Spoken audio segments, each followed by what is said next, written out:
Chapter 417. 5 days had passed since the murder at the observatory. It was still early for Yu Shu to leave Xian's mansion. She first went back to the old courtyard on Huixing Street in the south of the city. She arranged for Zhou Hu and Zhou Yingying to watch the door of the mansion given by Lu Tan and bought some things on the busy street. In the afternoon she returned to Taisher Shuyuan with a thick bag of books. She clearly felt a sense of loneliness. It was spring and the sun was warm. When she walked around in the Shuyuan a few days ago, she could see students wandering around. Today she passed through several courtyards and went to the vicinity of the female dormitory, but she didn't see many people. There were 4 middle-aged female servants guarding the door of the inner courtyard of the female dormitory. Usually they took turns to clean the courtyard and prevent men from breaking in. At night they took turns to keep watch and be careful of candles. Such simple manpower was enough on weekdays. However, when the murder happened, it made the female students living here nervous. Although the person didn't die in the female dormitory, many people still packed up and went back to the mansion the next day. Until now, there were only a few who were bold and lived outside the city. Walking to the door of the east courtyard, Yu Shu paid special attention to the door of Ji Xingxuan's room next door. It was locked. Then she opened the door and entered her own room. As usual, she checked the door and windows to make sure that the hair she tied to the window lattice was not broken. There were 7 rooms in the row facing south in the east courtyard. The layout was the same. There was a small hall and a bedroom on the left side. The small hall faced the inner courtyard with a window and one side was closed. The bedroom was the opposite. The window was opened on the north wall. The window was 3 feet high and the width of the 2 windows was open enough for a person to jump in. Yu Shu casually put the bag in her hand on the ground. She opened the window and looked out. Not far away was a courtyard wall. There was a row of trees under the wall. The ground was paved with stone slabs to prevent water from accumulating when it rained. Relying on her height, Yu Shu tiptoed half of her body out and turned her head to the right. He could easily see the window of Ji Xingxuan's room, which was not far away. Just like yesterday, it was tightly shut.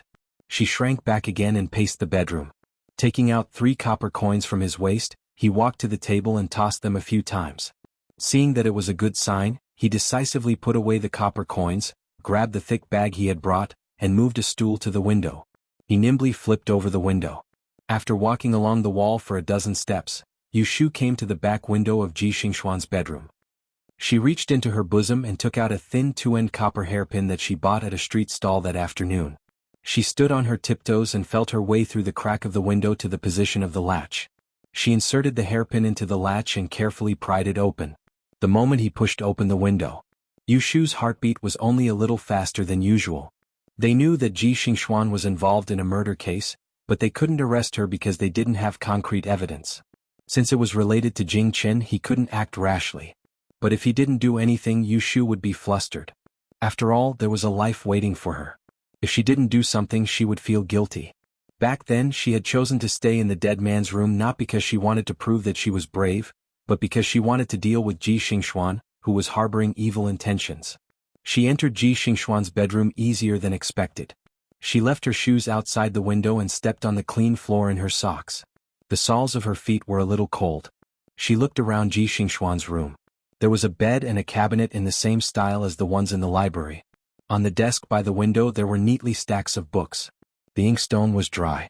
It was obvious that the owner hadn't touched the ink these days. Yu Shu wiped the dust from her palms on her waist and walked to the table to sweep it. She casually flipped through a few books and put them back in their original positions.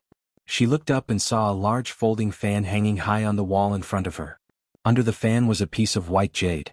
The surface of the fan was blank, without even a single word. Yu Shu took a closer look. It was not difficult to find the patterns carved on the white jade. There was nothing special about it. She carefully identified the hidden ribs of the fan and immediately sneered. What a good dragon-subduing wooden fan. This old peachwood was the best at restraining ghosts. A small piece was worth more than gold. To make such a big fan, it was even more wasteful than making a wooden sword to drive away ghosts. Placing it in the sleeping area and deliberately covering it with the fan, it was like deceiving oneself. If it wasn't because one had a guilty conscience, what else could it be? After walking around the room again, Yu Shu discovered that not only was there a peachwood fan, but there were also hidden items at the foot of Ji Xingxuan's bed, the top of the door, and even the back of the mirror. Just these items alone were worth several thousand taels of silver in a small bedroom. Yu Shu was more and more sure that Xia Jiangying's death had something to do with Ji Xingxuan. She really admired her for having the courage to move next door to avoid suspicion. She was not afraid of the door ringing in the middle of the night. When the rabbit died, the fox grieved. Yu Shu and Xia Jiangying and Chao Yuling had only met once or twice.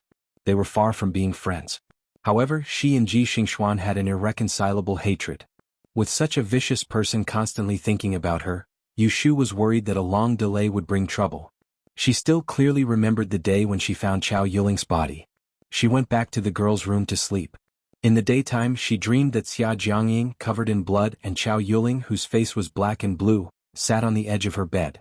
Xia Jiangying sneered and whispered in her ear, "If you continue to stand by, the next one to die will be you." Yu Shu did not believe in evil, but she believed in karma. Therefore, after that nightmare, she did not intend to stand by and watch. Otherwise, she would not be at peace and her heart would not be at peace. Yu Shu took a deep breath and pulled herself together. She pulled open the bag in her hand and took out the things inside. She hid them in a corner of the room that even the owner would not be able to find. She checked again to make sure that she didn't leave any traces. Then she climbed out of the window and hung the window from the outside using the same method she used to come in. She put on her shoes and returned to her room through the back window. Who would have thought that a dignified female fortune teller would commit such a thieving act in broad daylight? Yu Shu sat in the room for a while, found a few books on the table and put them into the empty bag. Carrying it, she locked the door and left. Before dusk, Yu Shu returned to Wangji restaurant. At the back door, she saw two waiters holding tea trays and whispering to each other. She frowned and hurriedly sent them away to do their work. The business of Wangji restaurant wasn't as crowded as it was when it first opened. However, the regular customers were fixed. At the beginning, the few waiters who served tea and food weren't enough. Therefore, Lin Fu hired a few more people, but they weren't as good as Gui Qi and Gui Ba. It was inevitable that some of them would slack off. The girl is back. Xiao Qing saw Yu Shu upstairs. She and Xiao Dai were two maids. If Yu Shu was not around, they would only serve the female customers who came to the restaurant. When Yu Shu came, they had to put down their work and follow her closely. Therefore, compared to the other people in the restaurant, their days were the most relaxed. When Yu Shu walked to the stairs, Xiao Qing had already trotted down. Yu Shu turned to look at Shui Rui's closed door and hesitated. In the end, she did not ask if Shui Rui would come back for lunch. She went upstairs with a heavy heart. She had been staying in the restaurant for the past few days, so the door was not locked. When Yu Shu opened the door, she was stunned when she looked up. She saw that on the long couch in the living room, there were more than a dozen neatly stacked scrolls. There were at least 100 of them. Chapter 418. Yu Shu found the servants to move all the files in the living room to the study.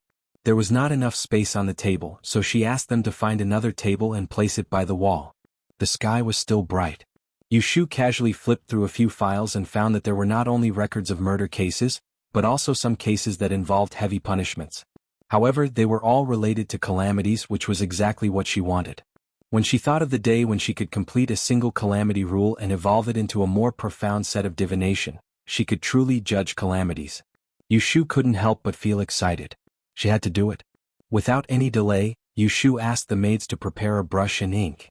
After careful consideration, she flipped open a file of a case from a certain place.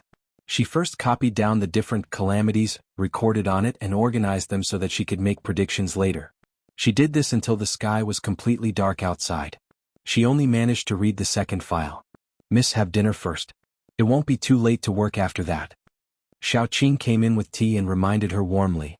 Yu Shu put down her brush and rubbed her fingers. She put the paper, which was still wet with ink, on the small stack of notes that she had written on it. She stood up and stretched. She looked at the sky outside the window and asked casually, "Has your young master returned?" Xiao Qing put down the tray and handed the tea to her. She said obediently, "He just came back. I went downstairs to make tea. Gongzi called me and asked about you. I heard you were busy, so I didn't let anyone come up to disturb you. Miss, Gongzi didn't order food. Are you going downstairs or eating in the room?" Yu Shu hesitated for a moment. She glanced at the box full of files by her feet.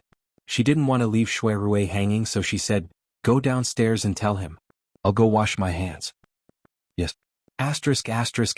Shui Rui originally thought that Yu Shu, who avoided him in the morning before dawn, would ignore him for 2 days. But the fact was that he was sitting at the same table with her for dinner. "I'll need about a month to sort out the files in the Supreme Court. Do you want to return them together or send them back after I finish reading them?" Yushu asked as she picked up some vegetables. Shui Rui looked at her nonchalant look, and he simply wanted to suspect that he didn't do anything last night. You don't have to go through so much trouble. I'll send it back after you're done. Yushu nodded and didn't thank him again. She chatted with him from time to time as she usually did when they ate together. Her expression couldn't be more natural. This made Shui Rui a little depressed. He would rather she lose her temper and put on a stern face. It was good to live like this as if nothing had happened. Which girl wouldn't blush or get angry after being kissed? Should he say that she had a good temper or did she not take it seriously at all? After dinner, Yushu sat downstairs for a while before saying goodbye to Shui Rui and going upstairs. Brother, rest early. I'll go back and continue to sort out those cases. Well, don't stay up too late. Shui Rui reminded her. When she walked to the door, he stopped her again. Don't get up so early tomorrow. Come with me. There was a moment of embarrassment on Yushu's face. Fortunately, her back was facing Shui Rui, so he didn't see it. After going upstairs, Yushu returned to the room. She sent all the maids away and closed the door. Only then did she relax. She rubbed her sore face and lay down on the soft couch. She was exhausted from putting on airs the whole dinner. However, Shui Rui was a shrewd man. If she dared to glance at him more or say a word less, he could see something wrong. She didn't want that guy to find out that she was kissed by him last night. Like a fool, he started to be infatuated. After lying down for a while, Yushu sat up and strode into the study ready to work. She was busy with many things these days. How could she have the leisure to think about men? The next day, Yushu and Shui Rui went to the Taisha library together in a carriage. One carried a pen and a box of ink and wanted to go to the library to copy. The other went straight to the observatory and called the official on duty for questioning. The Supreme Court sent a small team of people to search every inch of the observatory and the surrounding land, but they still did not find any suspicious clues. Other than the note that identified Jing Qin and the rope that was used to strangle Chao Yiling, there was no other evidence that pointed to the murderer. Shui Rui didn't plan to make a wasted trip today. He asked someone to find the subordinate who had been following Jing Qin for the past few days. Where's Daozi now? Reporting to Your Excellency, Daozi is reading in the East Courtyard. Isn't he going to give a lecture today? Although Shui Rui sent people to monitor Jing Qin, he didn't restrict his freedom. Therefore, after the incident, Jing Qin still gave lectures to the students of the Taisha library. He just couldn't go to the observatory to practice. Your Excellency doesn't know. The deceased went to a private meeting because of a note from Daozi. These days, most of the students who came to study with Daozi said they were sick. Today, Daozi arrived early in the morning, but I haven't seen any students. Shui Rui thought for a while and understood. Gossip was a fearful thing. Even though Jing Qin had a noble status, this matter concerned a person's life and a woman's chastity. Before the truth was revealed, how many people would dare to get close to him? Even the female student who had defended him the other day had to cherish herself more. Let's go. Take me there. Shui Rui walked through layers of steps and entered the fragrant hut built on the stone hill of the flower garden. He pushed aside the bamboo curtain hanging under the eaves and saw Jing Qin sitting on the ground. In this place where birds were singing and flowers were fragrant, there was green outside the window and smoke curling up from the stove. On a mat woven from lantern grass, the man was wearing a silver-gray Taoist robe with wide sleeves hanging on his knees. He held a scroll in one hand and read it with his head lowered. Only a pair of indifferent eyebrows could be seen. It was as elegant as a painting. Although Shui Rui had some prejudice against Jing Qin, he had to admit that the man in front of him had a strong character. There was no one else like him in the entire Anling city. When Jing Qin heard the sound of the curtain, he raised his head calmly and saw Shui Rui in front of the door. He wasn't surprised and flipped the scroll in his hand to the side. Lord Shui. Shui Rui walked in and looked around the quiet room. He said to Jing Qin, Taoist place is quiet. Are there no students here today? Jing Qin said calmly, they are afraid because the murder case has not been solved. Shui Rui walked over to the wide open window and glanced at the dense greenery outside the window, then he turned around and asked, if Taoist child isn't the culprit that lured young Miss Chao to death, then the real culprit would surely want to frame you. Aren't you worried? Blessings and misfortunes have their own reasons. I don't need to worry. Jing Qin sat motionlessly on the mat. There was not a trace of emotion in his eyes. Shui Rui suddenly sneered and asked, someone killed a person just to frame you. The victim is innocent. Don't you feel guilty? Jing Qin frowned slightly and became silent. Shui Rui could tell that he wasn't completely unmoved, so he seized the opportunity and asked, "Judging from the current situation, the murderer is coming for you. Why would someone have such a grudge against you that they'd kill without hesitation?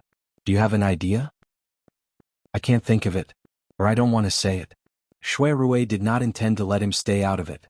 According to his and Yu Shu's inference, this murder case was likely to involve the group of people who caused Jing Chen to lose his memory. This was not just a murder case. Shui Rui knew quite a lot of inside information about Jing Chen's encounter when he left the mountain and entered the capital. For example, that group of people did not kill Jing Chen. Instead, they used some means to make him lose his memory and abandon him on the river. For example, after Jing Chen's memory was restored. But he could not remember how he was framed on the road. This created a mystery. No one knew where this group of people came from or why they wanted to harm Jing Chen, the princess's son, who had a special status. Shui Rui had grown up in the capital city, so he was used to seeing power. He acutely smelled the scent of a conspiracy from these two faintly related incidents.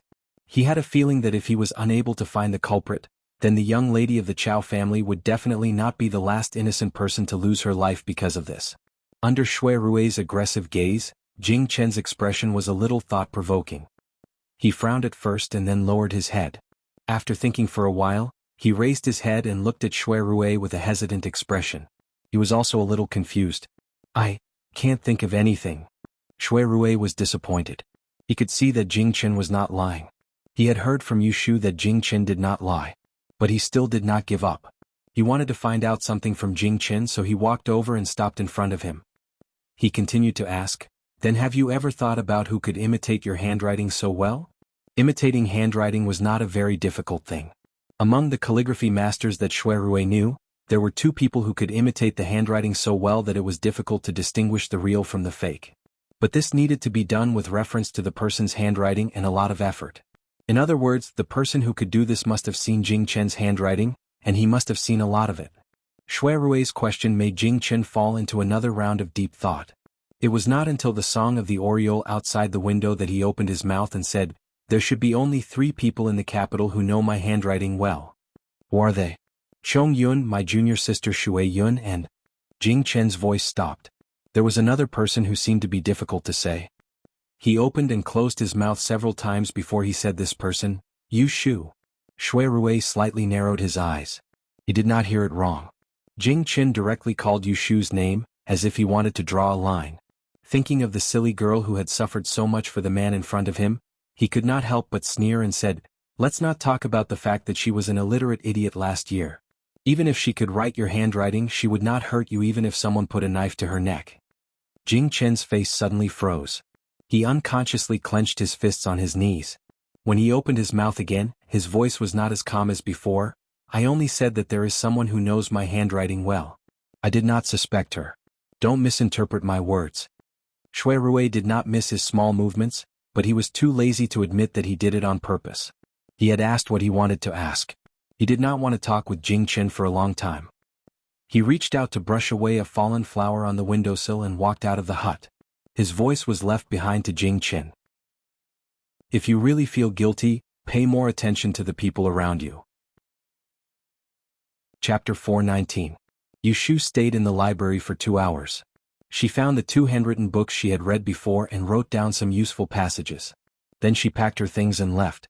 Because she accidentally stained her hands with ink when copying, she could not wipe it clean with a handkerchief, so she had to go back to the women's dormitory. She entered from the east courtyard but was stopped by someone. "Miss, please wait."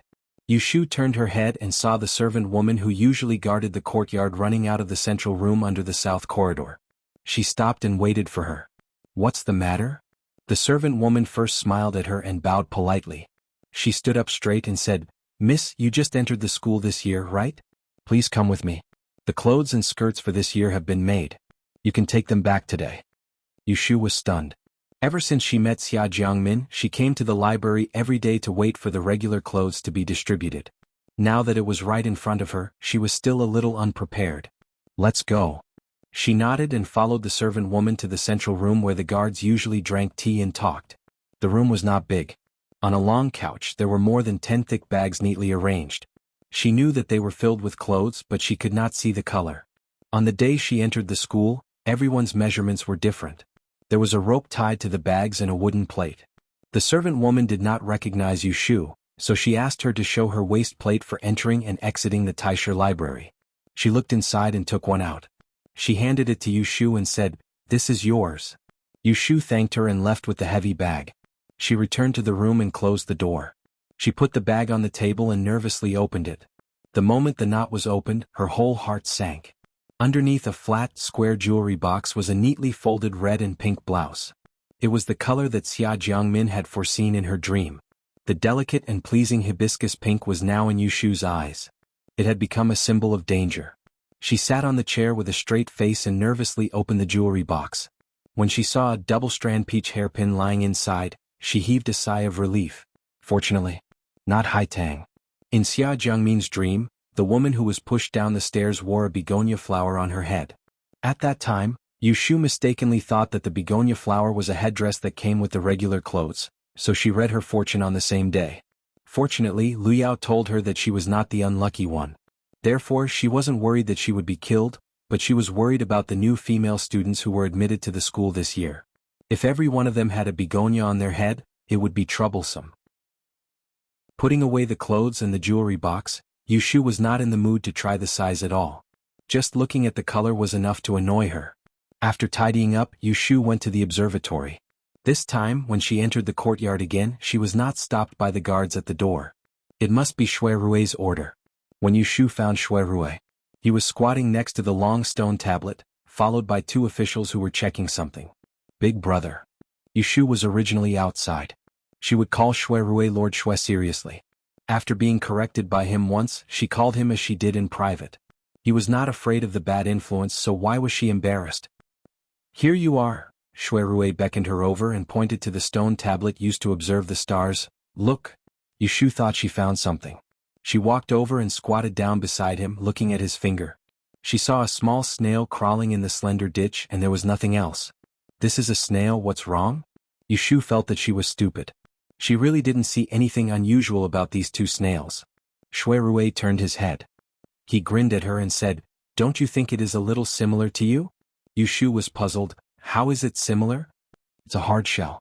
Shui Rui said vaguely, then stood up. Yu Shu didn't understand what he was insinuating. Even if she understood, she had to pretend not to understand. She raised her head and said to him, "If you have the leisure to look at snails here, why don't you find a few people to ask for a confession?" Shui Rui looked down at her. "I just saw Daozi come back." Yu Shu didn't show a surprised expression. She stretched out a finger and touched the snail that was slowly crawling forward. The little thing was so scared that it quickly retracted its head, leaving only a round shell. She uncomfortably retracted her finger and casually asked, "Did you ask anything?" "No. It would be strange if there was anything." Yu Shu thought that Jing Chen was full of secrets. Either he didn't say anything, or if he said one thing he could pull out many things. While they were talking, a guard suddenly rushed over and stopped in front of Shui Rui. He panted and cupped his hands. "Darren, please enter the palace. His Majesty summons you." Yu Shu had already stood up and looked at Shui Rui's hesitant face. She didn't know why, but she felt bad. At this time the emperor summoned Shui Rui. It was most likely because of the case of Taisha Shu Garden. "Shu, I want to enter the palace. You return first and I'll ask Brother Chui to send you off." Shui Rui instructed Yu Shu, and he didn't dare make the people in the palace wait any longer before swiftly leaving with his group. Yu Shu returned to Wangji Tower alone. In the afternoon she didn't see Shui Rui come back. She had to put aside all kinds of speculations and concentrate on sorting out the case files of various places. It wasn't until it was dark that Shui Rui came back. Yu Shu told the maid to tell her as soon as he came back. As soon as Shui Rui entered the room, Yu Shu followed him in. She closed the door and went forward to pour tea for him. Seeing that he looked a little tired, she didn't rush to ask. She waited for him to sit down and rest for a while before she spoke. "Brother, why did you come back so late? Why did the emperor summon you?" Yu Shu was used to speaking straightforwardly with Shui Rui, so she didn't beat around the bush. She asked him directly, "Is it because of this murder case?" A complicated look flashed through Shui Rui's eyes. In order to cover it up, he handed the empty teacup to her. He gestured for her to refill it while telling her, "The emperor has heard about the case of Taisha Shuyuan. When he asked about it in the morning court, he made Shanqing Darren angry. He summoned me to the palace to ask about it." Yu Shu asked with concern, He didn't reprimand you, right? In her impression, when the emperor was angry, he would cut off officials and demote them. As an emperor, there weren't many who had a good temper. Shui Rui saw that she was a little nervous. Mo Dao scared her, so he softened his expression and said to her, he only said a few words. He wanted us to find out the truth as soon as possible. He didn't reprimand us too much. It doesn't matter. That's good. Yu Shu didn't doubt Shui Rui's words. Shui Rui also didn't want her to ask again. He changed the topic. Have you eaten dinner? Not yet. I'm waiting for you. Chapter 420. Yu Shu stayed outside for 7 days to get rid of the darkness on her body. Then she packed her things and went home. Shui Rui was going back to the yamen today. In the morning he asked Lao Chui to send her off and went to the Supreme Court in a sedan chair. Zhao Hui and He Fangji hadn't heard the news that someone died in the Taisha Shuyuan. They only knew that Yu Shu hadn't been back for a few days because she was busy with her studies. Yu Shu didn't intend to tell them. She didn't want to ask for trouble. Returning to her room and changing into fresh clothes, Yu Shu went to the big room to greet the old lady and was driven to Zhao Hui's room. Yu Shu sat on the chair beside Zhao Hui's bed. Zhao Hui, who was still in confinement, leaned on the pillow and talked to her. After a while, the wet nurse came with the baby. The 7 or 8-day-old baby was so small. He clenched his small fists and curled them into a ball. He was so soft that Yu Shu didn't dare to touch him. Zhao Hui was not afraid. She smiled and asked the wet nurse to hand the baby to her, which made Yu Shu flustered. Mom, I can't hold him well. Forget it. You can hold him more. You're not as good as Xiaoxiu. He runs to see Xiaochuan as soon as he gets out of school. He's more stable than your father. After washing his third son, the old lady decided to give He Fangji's only son a nickname, Xiaochuan. His real name hadn't been decided yet. Yu Shu held the baby stiffly. She looked down and saw that the little guy squinted his eyes and yawned. There was no sign of crying. She slowly relaxed and freed a hand to touch his face. Don't touch his cheeks. You'll make him drool. The wet nurse reminded her. Yu Shu quickly withdrew her hand, which made Zhao Hui laugh again. For some reason, the child who was sleeping soundly heard Zhao Hui's laughter and pouted. He opened his pair of blank eyes and let out a wah without any warning. She began to whimper and cry. Yu Shu was so scared that she quickly handed the baby to the wet nurse. She watched as the wet nurse gently coaxed the baby and turned to look at Zhao Hui helplessly. Zhao Hui, on the other hand, wasn't nervous at all. She patted her hand and said, "You have to howl like that every day. Just in time for you." Yu Shu thought about it and searched her body. She found the silver chain with the little bell that Xan Lu had given her before and shook it in front of He Xiaochuan. Strangely enough, the sound of the bell was crisp and small. Yu Shu shook it a few times and He Xiaochuan sniffled. The crying stopped just like that. The wet nurse and Zhao Hui are both surprised. They say. Yu Shu is also surprised. Maybe the heart-cleansing bells given by Xan Lu work or something else. As she shook the bell to tease the child, she said to Zhao Hui with a smile, "It was given to me by a friend when he heard that we had a baby in our family. He hung it in the room where he was sleeping, and when he was crying it would ring. It has some use for calming the mind."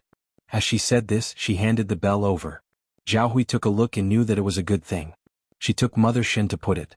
Yu Shu looked at the child and sat with Zhao Hui for an hour before returning to her room to tidy up her clothes. She packed up a few handwritten letters and the books that she often read. Yu Shu didn't plan to stay at home. Before there was an explanation for the matter at Taisha Library, she wanted to live outside. Moreover, there were a large number of files in Wangji Tower that she needed to sort out. It wasn't convenient for her to take the things from the Supreme Court back home. She didn't stay at home for lunch. Yu Shu had Lu Zhong hitch up the carriage and send her to Baichuan Academy to see Yu Xiaoxiu. She didn't know if she would have time to go home when she got busy. She had to talk to her younger brother in person so that the child wouldn't worry and think too much. Baichuan Academy's entrance was not as strict as Taisha Libraries. Yu Shu said which one she was looking for and the guards let her in. It was morning and the classes in the academy hadn't ended yet. The faint sound of reading came from the courtyard, sometimes high and sometimes low. Yu Shu passed by the small garden and saw 2 naughty children bending down to catch grasshoppers in the grass. They must have skipped class. Yu Shu walked to the 3rd study room on the long corridor and stopped. Listening to the sound of the headmaster inside, she looked through the window and saw a few neat rows of tables and stools. More than 20 children were sitting in one room. They were all about 12 or 13 years old. Some were obediently listening to the lesson, some were sleeping with their books upright in front of them, and some were eating cakes with their heads down. Seeing this scene, Yu Shu couldn't help laughing. She thought back to when she was in school at this age and found Yu Xiaoxiu and Bai Ran sitting in the second row from the back. Seeing that her younger brother was writing with his head down and his back straight, she was immediately gratified. However, she didn't think too much about it. Yu Xiaoxiu wasn't the same as the other young masters in this house. He had grown up suffering. Just a year ago, he was still wearing patched clothes, eating the food of servants, sleeping in a small bed, and being looked down upon everywhere he went. From time to time he would even get beaten up. Now that he didn't have to worry about food and clothing, how could he not care about the blessings and work hard to learn? Not long after Yu Shu stood by the window, she was seen by the absent-minded children. It was none other than Hu Tian'er, who was sitting behind Yu Xiaoxiu. Hu Tian'er was anxious to get through class so that she could go out and play with the slingshot. Unexpectedly, she turned her head and saw the figure outside the window. Her eyes immediately lit up, and she grabbed a brush, leaned forward and poked Yu Xiaoxiu's back. Yu Xiaoxiu looked up at the headmaster who was talking excitedly. Seeing that the headmaster wasn't paying attention to them, he turned his head and looked at Hu Tian'er to ask what she was doing. Hu Tian'er pointed outside the window with a face full of excitement. Yu Xiaoxiu turned his head again and saw Yu Shu, his mouth wide open in surprise. Yu Shu also saw Hu Tian'er's small movements. Seeing that Yu Xiaoxiu had found her, she smiled at him. She originally wanted to wait here for him to finish class, but who would have thought that there would be a good thing next to her? Headmaster, Yu Xiu's sister is looking for him. Hu Tian'er's voice woke all the children who were sleeping in the room. The headmaster raised his head and looked outside with a frown. He saw Yu Shu standing by the window and was about to reprimand Hu Tian'er when he heard a child say, "Sister Yu Xiu, isn't that the female fortune-teller?" Yu Xiaoxiu had Hu Tian'er as a friend. In the entire Baichuan Academy, there were probably only a few people who didn't know that this year's new fortune-teller was the biological sister of Yu Xiu, who was studying in Xiaoshuan's class. Instantly, the children all became alert and stretched their necks to look outside. Most of them had heard of the story of the female fortune-teller from the adults. Pairs of curious and excited eyes stared at Yu Shu, wanting to see through her. The headmaster also came back to his senses. Knowing the identity of the young lady outside the window, he didn't dare to neglect her. He put down his scroll and quickly walked out to ask, "Is this the new fortune-teller?" "Yes." Greetings from Qin Huaizhou, a 9th grade fortune-teller. Qin Huaizhou was a fortune-teller in the past and had a deep understanding of etiquette. When he saw Yu Shu, he also had to greet her. He didn't dare to look down on her because of her age. The children loved to join in the fun. Seeing the fierce-looking headmaster bowing to a young lady, they all chattered excitedly. "Headmaster, you don't have to be so courteous. Thank you for teaching my younger brother." Yu Shu raised her hand to return the greeting.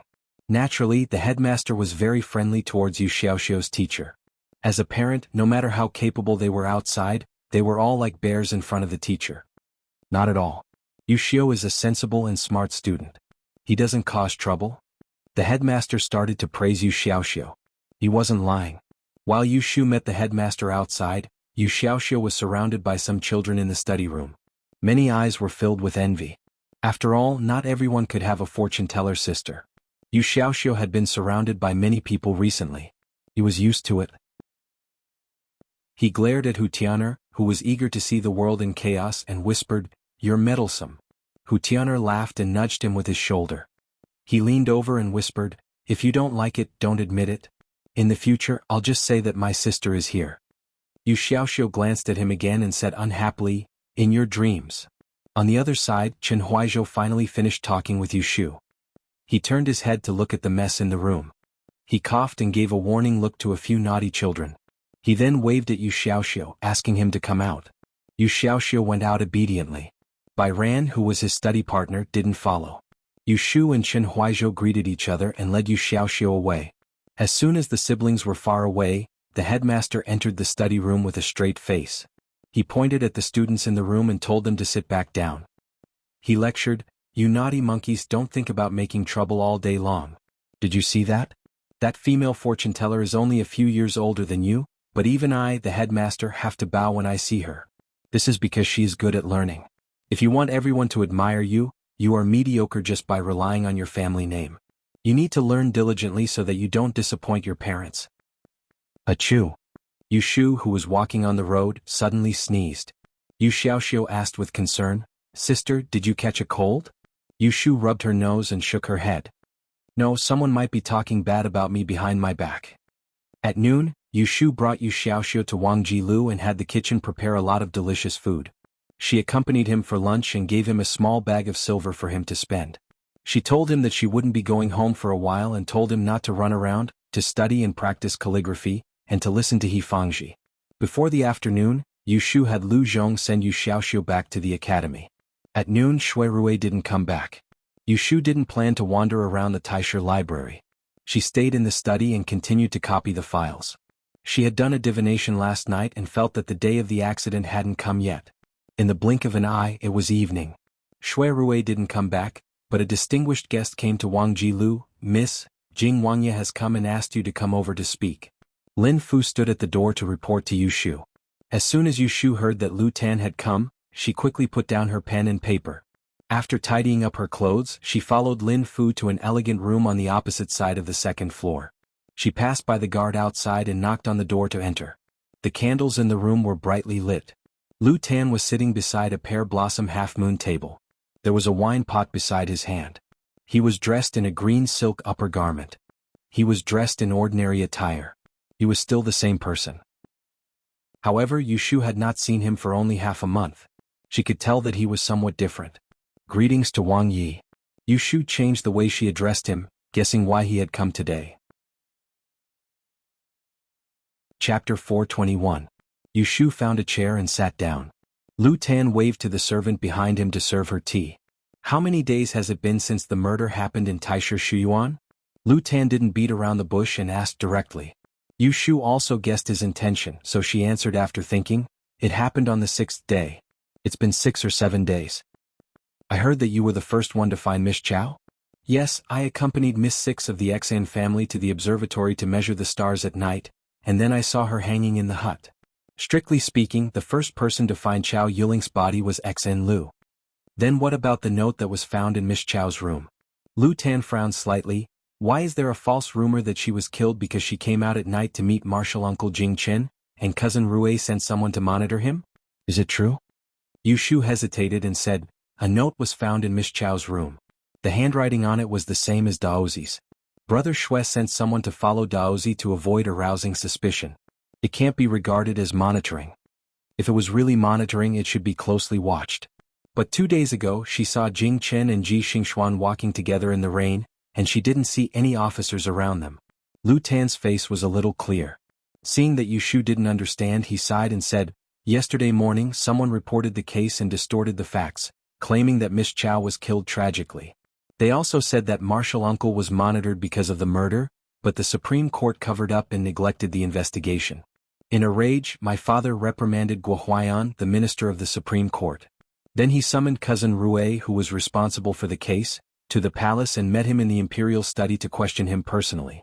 I don't know what happened at that time, but this morning, I heard that Cousin Rui was ordered to arrest the real murderer within a month, or he would be severely punished for dereliction of duty. Yu Shu was shocked when she heard this. Then she thought that Shui Rui came back late yesterday and was so busy today that she didn't even see him. He thought to himself, no wonder. To think that he dared to say that he was fine.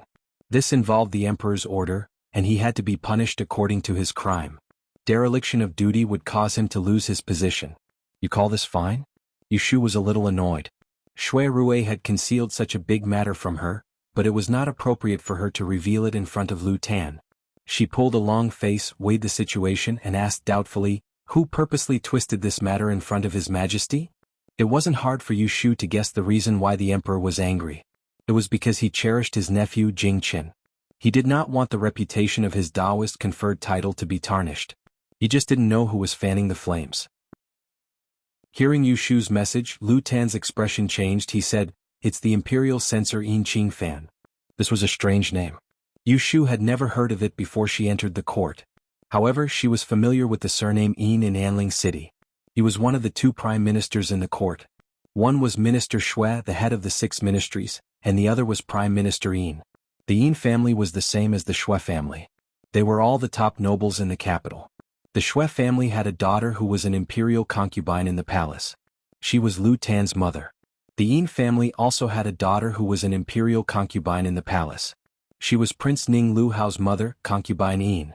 Yushu thought of this and couldn't help but feel that this imperial censor must have something to do with Prince Ning. Maybe it was Prince Ning who ordered him to stir up trouble.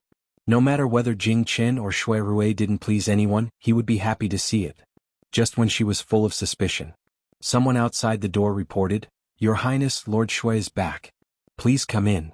Yushu turned her head and saw the door was opened.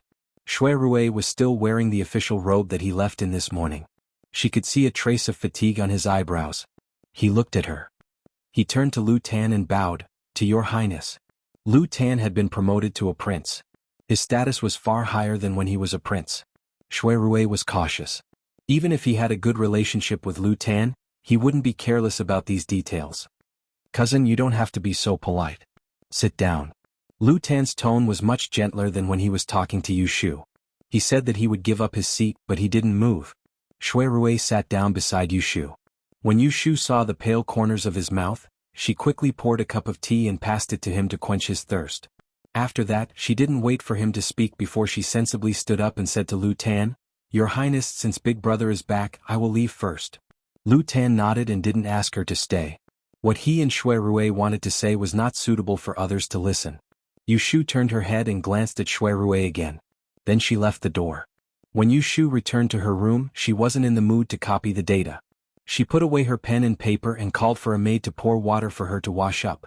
She also ordered the kitchen to prepare food and wine. Looking at Shui Rui's appearance, it seemed that he hadn't eaten dinner yet. Shui Rui and Lu Tan didn't talk for long. After Yushu washed up and changed her clothes, she heard the door open. It was Lin Fu outside. "Miss Jing Wangya is leaving. Gongya is calling for you." After Lu Tan left, Yushu definitely had to respectfully send him off. She hastily fastened her belt and hurriedly went downstairs. She just happened to catch up with Shui Rui, who was sending Lu Tan to the entrance of the backyard. She quickened her steps and stood next to Shui Rui. "Your Highness, take care." Lu Tan put on a scarlet cloak and turned his gaze to her. He smiled slightly and said, "Ben Wang is holding a banquet in Shenchun Garden. Don't miss the Lotus Room." After she finished speaking, she got into the carriage with the help of the eunuchs who bowed. Yushu and Shui Rui watched the carriage leave. Only when it was out of sight did she raise her head and say to the man beside her, "Why did you lie to me and say that it's nothing? Are you sure that you can find the murderer within a month?"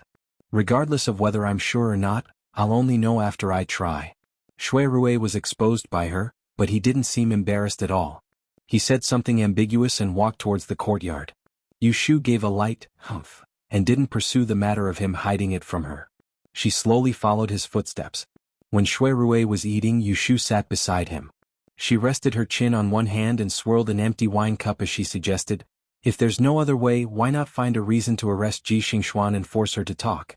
How can we extort a fifth-class master of Yi without solid evidence? Moreover, Prince Ning is protecting her." Shui Rui rejected the idea. "Why don't I come out and testify for you? I'll use my special technique and we'll perform the questioning the underworld to help you keep your black hat." Yushu continued to give him bad ideas. Shui Rui shook his head again. "Not everyone can understand the Yi Shui. You can't explain it one by one. In the end, it's just empty talk. It's hard to convince people unless you're willing to give your strange art to Celestial Commissioner for verification. Are you willing to do that?" Yushu said honestly, "I can't bear to." What a joke. Even if she was willing to share her hard work with others, she couldn't explain to those old fogies how to apply the mathematical knowledge from 500 years later to the Yi Shui from 500 years ago. If she told them the truth, she might be locked up as a sorcerer. Shui Rui saw her unhesitant look and felt a little frustrated. He pretended to be unhappy and said, "Can't you think about it before you speak?" Yushu smiled embarrassedly, "I'm just thinking about it. I can't bear to do that either. Why do I have to do that?" Facing such a heartless person, Shui Rui couldn't get angry or laugh even if he wanted to. This time it was because he was careless that he fell into a trap and fell into a dilemma. That was why he had to make a military pledge. Facing this murder case with hidden secrets, he really had a headache. It's not that he didn't have the means to investigate, but it was inevitable that he would offend some people. If he became a target, it would be like drinking poison to quench his thirst. Fortunately, he still had some time to slowly worry about it. Yushu looked at Shui Rui's inadvertent frown and knew that he was troubled. She thought for a moment and straightened her face, saying, "Stop joking. I do have some ideas. Maybe I can help you." Chapter 422. 3 days had passed since the night Lu Tan visited Wangji Tower. The matter that Yu Shu entrusted to Shui Rui to inquire about was still unclear. On the surface there was no progress in the case. On April 15th there was Fang Zijing's morning class. It was arranged in the soaring yellow building of the northern courtyard, one of the 4 collections. There were hundreds of paintings and picture books here. They had been handed down from generation to generation, and quite a few of them were very valuable. Under normal circumstances, it was not open to the public unless it was personally led by academicians. Yu Shu had been here twice before and saw that the door downstairs was locked. So she had a chance to enter when Fang Zijing was giving a lecture here. The soaring yellow building was different from the other 3, but it was built on a flat mountain rock. It was cool and deep and there were windows on all sides. Yu Shu looked around and entered the building. Situ Qinglan, who was standing at the staircase, saw her at a glance. She told the 2 female students next to her to go up first, and then walked quickly to Yu Shu. "Miss Yu." "Miss Situ." Yu Shu nodded to Situ Qinglan, who was smiling at her. "I'm not late, am I? Has academician Fang arrived?" "Grandfather is upstairs, come with me." Situ Qinglan pointed to the stairs and walked in front to lead the way for Yu Shu, while talking to her. "Today we have a feast for the eyes. We are going to appreciate a few treasured river maps. Grandfather also specially took out a private collection. By the way, you didn't forget to bring the Bagua compass, right?" "I brought it." Yu Shu patted the bag tied to her waist, which contained the new compass that she had just exchanged a while ago. It was from the Xian family's great exchange shop. The 2 of them went up to the 2nd floor and went straight to the corridor. They went around a screen embroidered with jasper and magnolia, and saw a large hall with windows on both sides. The hall was brightly lit, and on one of the white walls hung a few paintings of different lengths. 2 of them were covered with cloth, and under the wall stood 6 or 7 students, both male and female, whispering to each other. There were also 2 female students who were newly admitted this year. They had changed into the newly made Xiang Fei dress, which was bright pink. It was very eye-catching. However, when Yu Shu saw the clothes, she felt that it was an eyesore. She turned her gaze and saw that there was an armchair placed under a rattan rack not far away. Fang Zijing was sitting there, looking at the scenery outside the window with his long sleeves covering his knees. His grizzled hair was coiled behind his head, and he wore a brown scarf, giving him the air of an old pedant. "Miss Yu, you can go ahead first. There are still a few people who haven't arrived yet. I'll go down to meet them." Situ Qinglan led Yu Shu to the door, then turned around and went downstairs. Yu Shu glanced at Fang Zijing. Seeing that he wasn't paying attention to her, she didn't go up to speak. He walked over to the wall where the paintings were hung and picked a spot where no one was and stood. Some of the students who were listening to the zither by the bridge on the 9th day of the new year had seen her and recognized her. After hesitating for a while, 2 or 3 of them came forward one after another to greet Yu Shu. They saw that she wasn't in the mood to chat, so they all retreated. They didn't ask for trouble. Not long after, Situ Qinglan led the last 2 students who had rushed to the morning class upstairs. When everyone was present, Fang Zijing turned his attention from the window to the room and coughed lightly. He made the dozen or so people in the room quiet down and stand facing him. Fang Zijing first swept his gaze over the students, and his gaze swept past Yu Shu.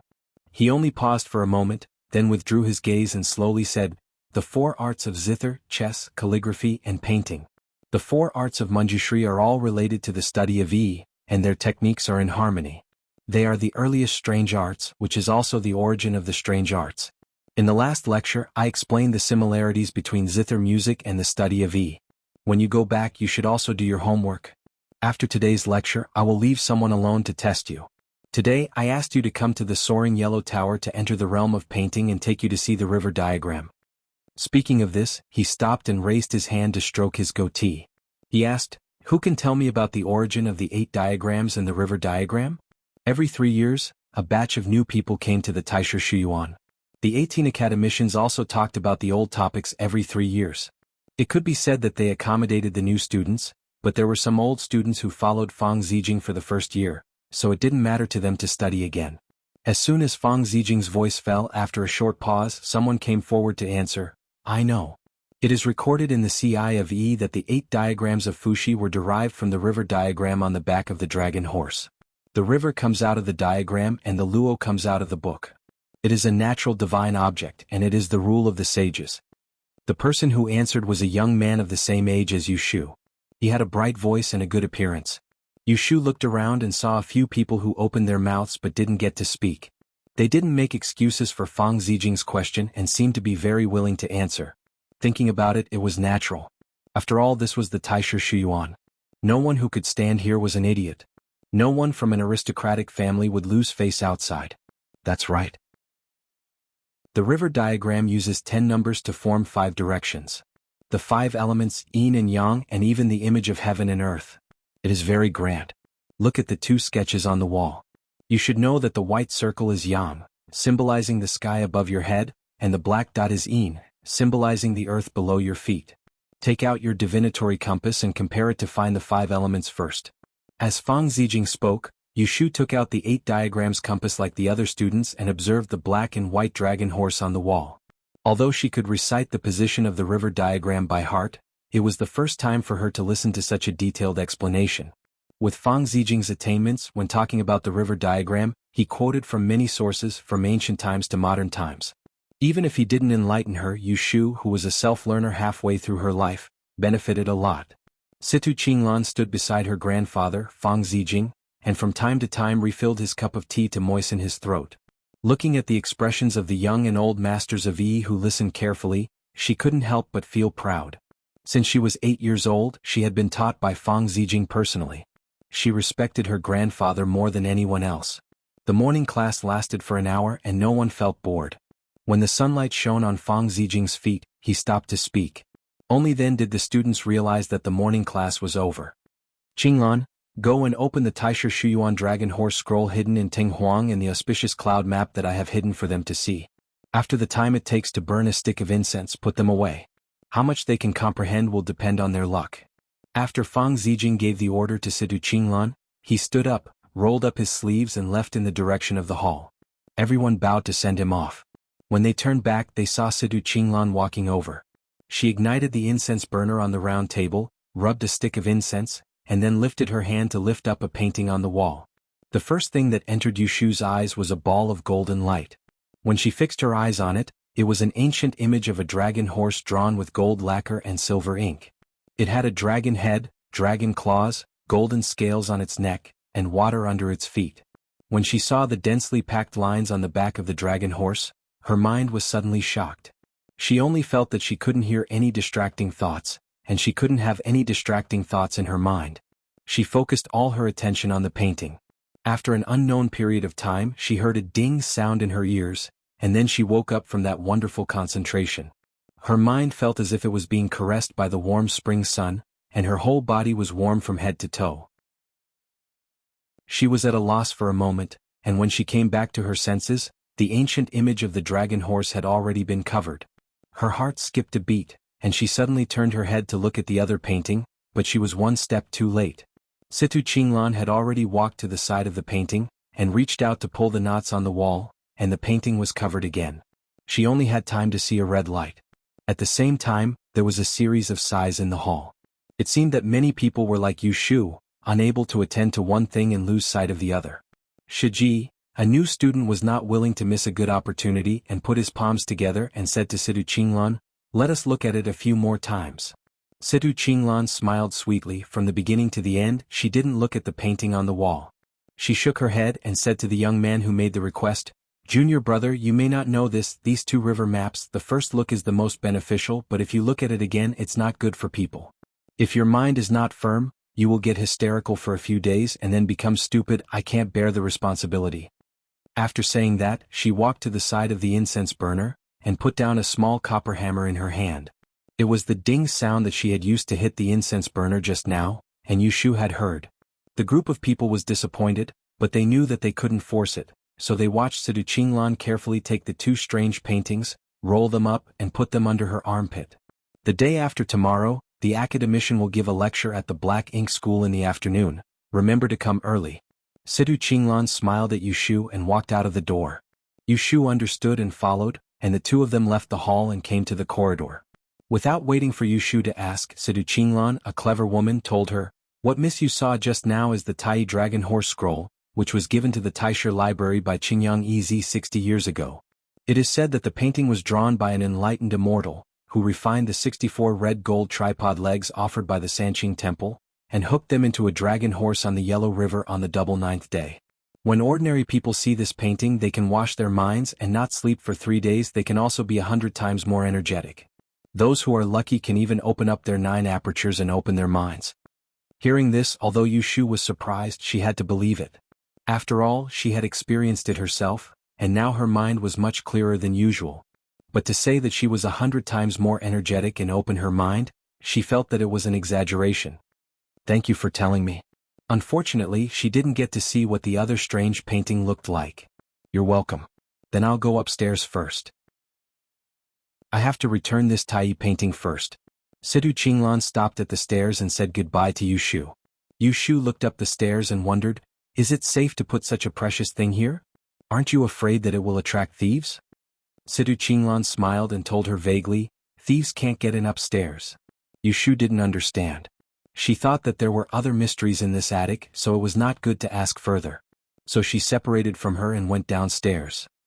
After leaving Soaring Yellow Tower, Yushu didn't go anywhere else. She walked all the way to the front gate of the library, planning to return to Wangji Tower. While she was full of energy, she should speed up sorting out those files. The carriage parked on the street saw her coming out, so it drove over and stopped in front of her. The curtain was lifted, revealing a figure sitting by the window. Eldest brother? Why are you here? Yushu was a little surprised to see Shui Rui. He hadn't appeared in Taisha Library for a few days. Chapter 423. Yushu sat in the carriage and happily took the letter from Shui Rui's hand. She opened it and said to him, you really have a way to find out. A few days ago, she learned about Shui Rui's situation from Lu Tan and made up her mind to help him solve the case. Therefore, she let go of her worries and asked him to investigate the birth dates of the new female students this year. She wanted to use the law of the time of disaster to find out the girl who was going to be killed in Xia Jiangmin's dream. The birth dates of the girls from aristocratic families were not easily revealed. Fortunately, Shui Rui really had a way to find out in just 3 days. Shui Rui had been kept in suspense by Yushu for a few days. In order to find out the birthdays of those young ladies, he had indeed gone through a lot of trouble. Now that he heard her praise him, he didn't feel anything special about it. He rubbed his forehead, leaned against the wall of the carriage and said to her, what exactly do you want these for? Yushu could not tell Shui Rui about Xia Jiangmin's secret. She had thought about how to explain it in the past 2 days, so she kept the letter that was filled with the 8 characters of her birth into her bosom pocket. She told him in all seriousness, if I said that I observed the stars at night and noticed that another life was going to be lost in the Taisha Library, would you believe me? Shui Rui looked at her and did not believe her at all. Don't fool me. Tell me the truth. If she had the ability to determine people's life and death, why did she go to Taisha Library to study? If she said it, she would have been promoted by the Celestial Commissioner. Yushu laughed dryly and said, actually I am not sure. It is just a guess. From the looks of it, Miss Chao's death was not successfully blamed on Jing Qin. Anyone with a discerning eye could see that he was framed. I assumed that the real culprit was unwilling. Otherwise, why would Ji Xingxuan, who was his accomplice, get close to Jing Qin? I believe that they will continue to act. The worst-case scenario is that more people from the Taisha Library will be killed, so I want to start from this point. Although I don't have the ability to predict a person's death date, I have the ability to predict a disaster from the 8 characters of the 8 trigrams. Who knows, we might be able to gain some insight. That's what I meant. Her words at first glance sounded reasonable, but there was no lack of forced. It wasn't that Shui Rui didn't hear it. He had high expectations of her previously, so he was inevitably disappointed now. However, he didn't expect that she was trying to cover up something else. Then why do you only want me to investigate the birthdays of the new girls? Shui Rui still had doubts. Yushu said matter-of-factly, there are nearly 200 students in the Taisha Library. Most of the female students who have interacted with Jing Qin are new students this year. Isn't Miss Chao the same? If the murderer is looking for another target, there's a high chance that he'll start with this group of people. In fact, Xia Jiangmin's dream clearly told her that the girl who was pushed down the stairs was a new student wearing a pink uniform. Shui Rui thought for a while and felt that Yushu's words were not reliable. However, looking at her positive expression, it was not good for him to question her again, so he could only let her be. Back to the Wangji building. Yushu went into the study and took out the more than 10 copies of the 8 characters she had and started to calculate. During lunch, Shui Rui went upstairs to see her. Seeing that she was focused on some kind of speculation, He shook his head and went downstairs. Probably because she had seen the strange painting in the morning, Yu Shu's calculation was surprisingly smooth, and she got twice the result with half the effort. Before dusk, she had calculated the disaster times of the 12 female students in her hands, except for Chao Yuling and herself in the past half-month. In the end, only one person attracted Yu Shu's attention, and unexpectedly she knew this person. In terms of the disaster times on the 20th of this month, this girl would have a fatal disaster. Originally, Yu Shu wasn't sure whether this person would die or not, but with Xia Jiangmin's dream, it was no accident that the girl who was pushed down the stairs was her. April 20th. Yu Shu muttered to herself for a while and suddenly remembered. April 20th was the day when Lu Tan held a banquet in Shenzhen Garden. Yu Shu suddenly stood up, pushed the chair away and gathered the scattered papers on the table together. She told Xiao Dai, who was serving tea, to burn it later, and hurried downstairs to discuss with Shui Rui. Shui Rui did not go out today and he was downstairs reading the statements of the people involved in the case. Seeing Yu Shu push the door open and come in with a heavy face, he couldn't help but feel nervous and blurted out, "How is it, did you calculate anything?" Yu Shu closed the door tightly, walked over and sat down next to him, hesitating about how to explain to him. Originally, Shui Rui didn't have any hope, but seeing her like this, he didn't know whether to laugh or cry. "If you want to say it, then say it. Why are you so quiet, making me anxious?" Yu Shu said with a complicated expression. "Finally, I calculated that a female student will have an accident, and the date is on the day of the 9th prince's banquet." Shui Rui suddenly frowned. "Is it accurate?" Yu Shu nodded and told him half the truth and half the lie. "From her birthday, there will be a fatal disaster, but I don't know if it has anything to do with the murder in the study garden." Shui Rui thought for a long time and didn't say anything.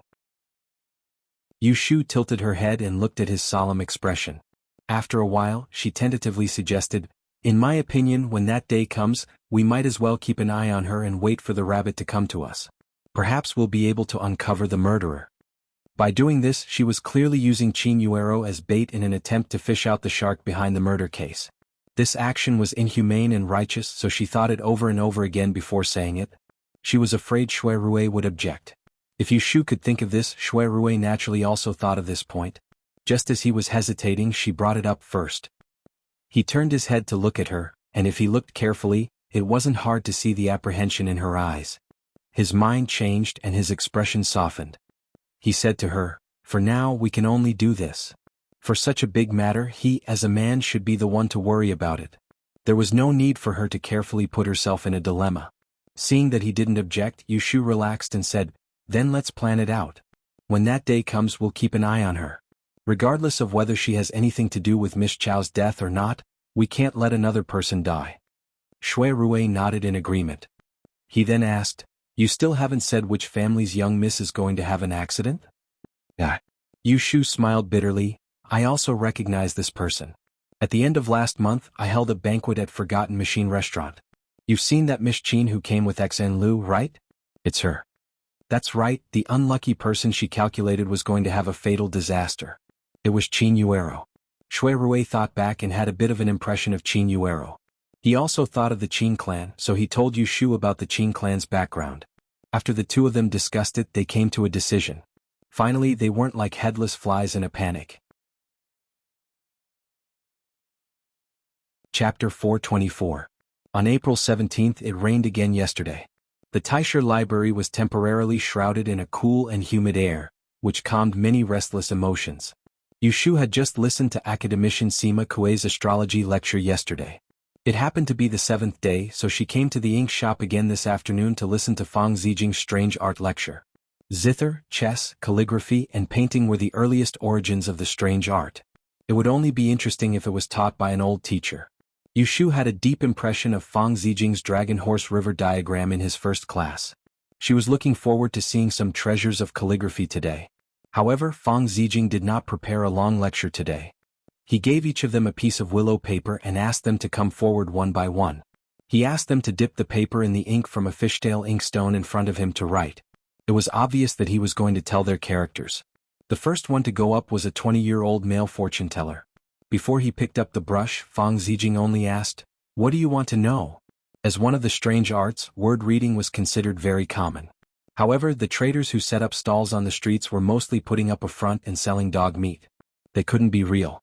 However, in the Great Exchange Hall, they would often arrange for a fortune teller who was proficient in this art to answer the questions in the minds of some special customers. Fang Zijing was certainly not just for show since he could sit here. The male fortune teller thought for a while and asked, "I lost a waist ornament last month. I like it very much. May I ask if I can find it again?" Fang Zijing nodded his head and gestured for him to write a random word. Even the cleverest housewife can't cook a meal without rice. No matter how amazing a word is, one must first know what the person is asking and then look at the person's writing. Only a random word would not be able to tell any clues. The rest of the students were watching from a distance. Yushu saw that he had written the word sun. There was nothing else, but the color of the ink was slightly different from ordinary ink. It was not jet black, nor was it jet black, but a slightly viscous blue-black color. She guessed that the small ink stone. There must be something behind it. Fang Zijing took the word in front of him and looked at it carefully for a while. Then he said, "The art of word-telling covers all kinds of things. Some connected the feet, some pierced the heart, some chopped, some added strokes and some subtracted strokes. I'm sure you've all heard of the Northern Wuxia clan. Their forte lies in the art of word prediction. There's also a wondrous art of fortune-telling that was passed down by Wuxia Yitzi in the past, but it's not worth mentioning to outsiders." First he said something off-topic. Yushu had heard about the Wuxia family, so she remembered Wen Shaoan, who entered the university with her this year.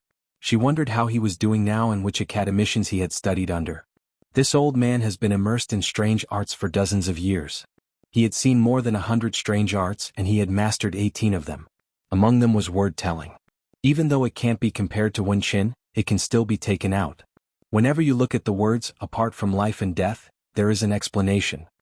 Just like everyone else, Yushu's heart palpitated when she heard Fang Zijing casually mention that he possessed 18 kinds of strange techniques. Rare techniques were hard to come by, and those who obtained them would treasure them dearly. One of the most basic conditions was to have a unique skill that was passed down in the family. If others could master one skill, they would be thankful. However, this ordinary-looking old man in front of them had mastered 18. Fang Zijing looked at the respectful faces of these young people with satisfaction. He didn't mean to show off, but he wanted to motivate them. If a learner had no desire to learn, no matter how good his aptitude was, it would be a waste. As he said this, he passed the willow paper to the male disguise master opposite him and said, "This word, sun, is wide open and can be removed or removed. There is a square inch of space at the bottom and it is not far away. As I expected, the thing you lost was not picked up by someone else. Go back and look for it in your resting place. You'll find it in less than 3 days." The male E-master was delighted. He didn't doubt Fang Zijing's words at all. After thanking him, he stepped aside and took the place of another person. Yushu watched from the side. Fang Zijing tested word by word without any hesitation. However, some people were happy while others were sad. She stayed until the last person, and then she stepped forward and asked an unimportant question. The Celestial Commissioner made a seal. "My operator seal has not been sent yet. Could you please help me check when it will be sent to me?" After saying this, she wrote a word on the paper, "Wait." Fang Zijing glanced at her, and his expression was the same as before. However, when he looked at her words, he obviously spent a little more time before he gave her an answer. "In less than 3 days. Wait." Yushu nodded and stepped back. There were a total of 14 students today. After they solved the questions one by one, the class was over. Originally, a group of people was immersed in the question just now, but when Fang Zijing said a few words, it was like throwing a brick into a pond. "From today until the end of the year, if there is someone among you who doesn't miss the class and is diligent, I'll teach him the strange technique that I used today." Even the children of aristocratic families who had inherited the family inheritance could not help but be excited when they heard Fang Zijing's promise. This was a strange technique. Who would complain about having too many? Compared to the restlessness of the people around, Yushu seemed calm. It was not that she was not tempted, but she had the rule of the time of misfortune in her hands. There would be a day when she could complete it, so she didn't have the mood to covet other people's things. "Alright, let's disperse for today. Go back and prepare the black and white chess pieces. In the next class we'll talk about chess." Fang Zijing leaned back in his chair and waved his sleeves at the group of students. Before he finished his words, he stopped Yushu. "You Swansea, stay here. I have something for you to do." Everyone looked at Yushu enviously. It should be known that she had done what the academician asked her to do. After a long time she would have private advice. Yushu also learned some rules of the Taisher library from Xan Lu. She knew that it was a good thing to help the academician, so she stayed obediently. After everyone left, Fang Zijing turned around and took a foot-long brocade box from under the bookshelf. He handed it to Yu Shu and said, "Qinglan is not here today. You can help me run an errand. A few days ago I was enlightened by Daozi and comprehended an astrology technique. This is a thank you gift. You can send it to him on my behalf." "What are you waiting for? Go quickly and don't forget to come back and reply." Fang Zijing did not care why Yu Shu looked strange. He stuffed the gift box to her and lay down on the rattan chair beside him to close his eyes to rest.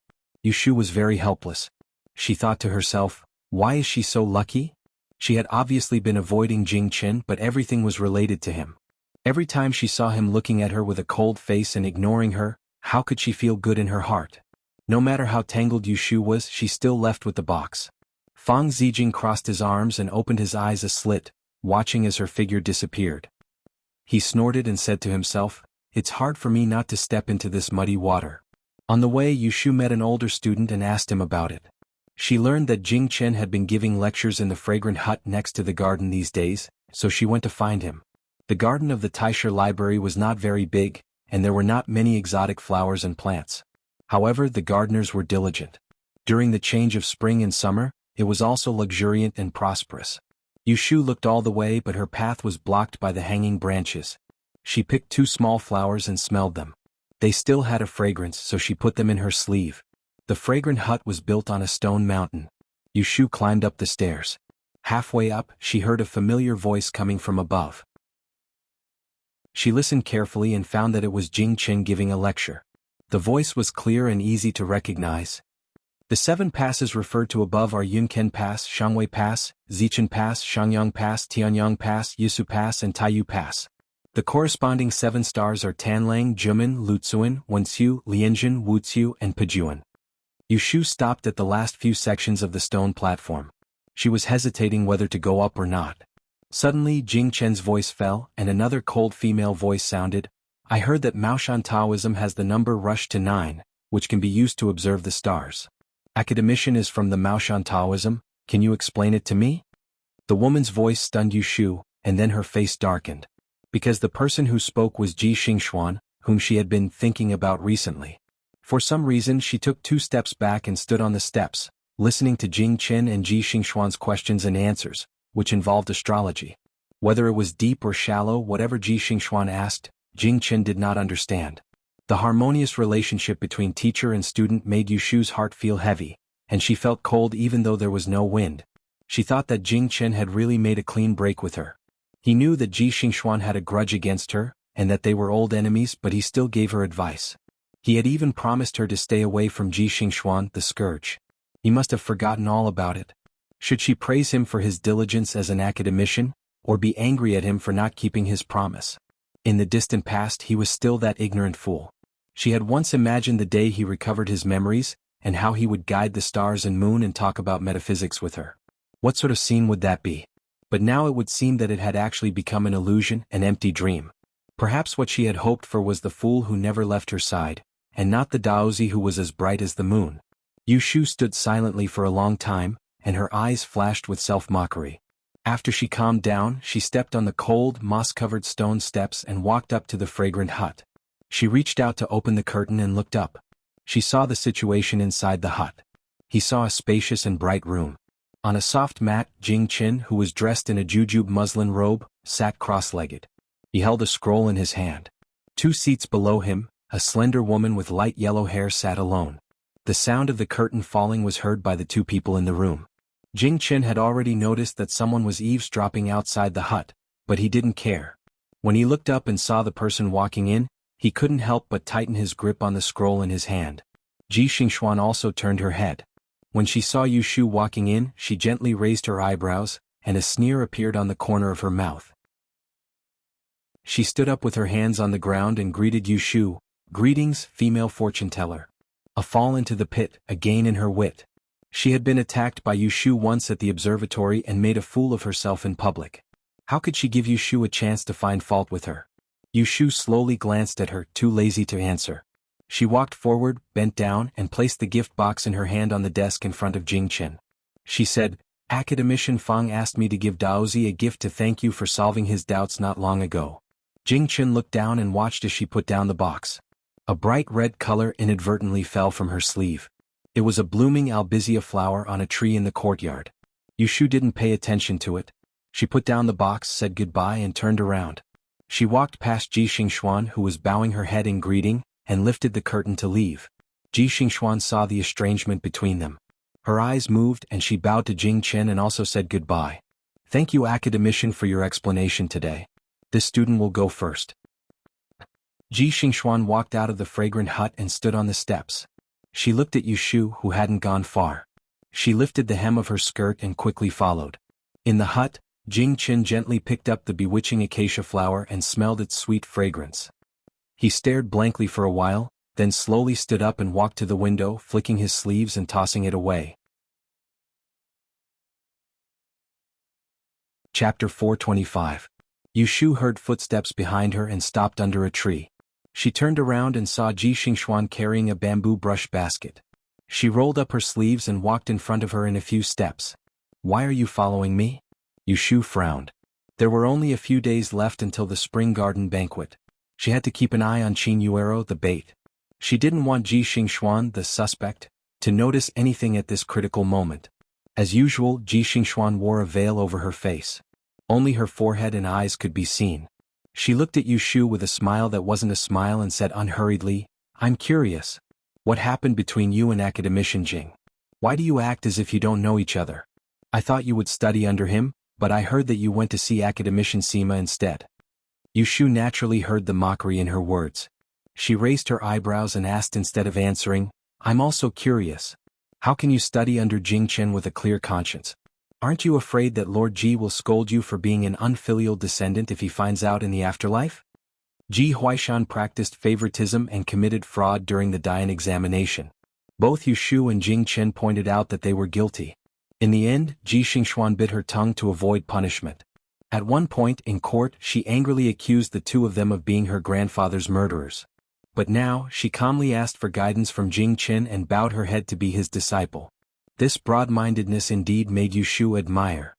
Yushu always knew where Ji Xingxuan's sore spot was. But today, Ji Xingxuan seemed to be especially resistant to being trampled on. You don't need to say anything to anger me. Even if my grandfather knows in the afterlife, he would only curse some sinister people. Ji Xingxuan's eyes turned cold. She didn't lose her composure like she did at Qiongyu brothel. Yushu pursed her lips, thinking that she was just scolding her. She was not in the mood to argue with her anymore. Then don't meddle in other people's business. Whether Jing Chen and I are good or bad, it has nothing to do with you. If you have nothing better to do, why don't you go back and please your master, lest you lose his favor? As she spoke, she turned sideways and fiddled with the flowers by the roadside. She turned her head and cast a teasing glance at Ji Xingxuan from the corner of her eye. That glance. It was extremely sarcastic. Ji Xingxuan pursed her lips tightly, her back stiffened into a straight line. A few months ago, her family had been defeated and she had no choice but to rely on Lu Hao. She had to endure humiliation to preserve her chastity. However, to someone as proud and arrogant as her, Ji Xingxuan had no other choice. Because of this, she became a target of gossip, but it became a source of hatred in her heart. When she thought of this, she couldn't help but hate the person in front of her even more. Her hatred grew to the extreme, but she became calmer instead. She lowered her head and smiled, saying, Thank you for reminding me, I almost forgot. Yesterday, after the Shuangyang meeting ended, I accompanied them to the banquet at Ningwang Fu. At that time there were many guests and I saw the 11th prince. When I saw that he had brought a new pet with him, I felt that she looked very familiar. So I took a few more glances and saw that arrogant demeanor. If I didn't know better, I would have thought that she was the sister of the fortune teller. Yushu narrowed her eyes. Seeing that Ji Xingxuan didn't seem to be lying, she was instantly enraged. She gave Lu Yi, that brat, a good beating in her heart. In the next moment she was suspicious. Lu Yi, that brat, should be afraid of her. Why was he suddenly so fearless? However, in the next moment, Ji Xingxuan answered her doubts. Speaking of which, the 11th prince can't be blamed for his carelessness. After all, he knew that he was being threatened. He was beaten for nothing and had to leave the Shuangyang meeting midway. Naturally, he would fly into a rage out of humiliation. Unfortunately, the one who threatened him now has a new leader, so he couldn't directly settle the score with her. He could only find another way to vent his anger. So Louis already knew. Yu Shu stared at Ji Xingxuan in an unfriendly tone. When did you tell him? During the Shuangyang meeting, Louis had slipped into the room she was resting in and wanted to do something to her. She had caught him and beaten him up. She had then lied to him that her teacher was an expert from a Taoist sect to suppress this scandal. Who knew that Ji Xingxuan, who was staying next door, had heard everything?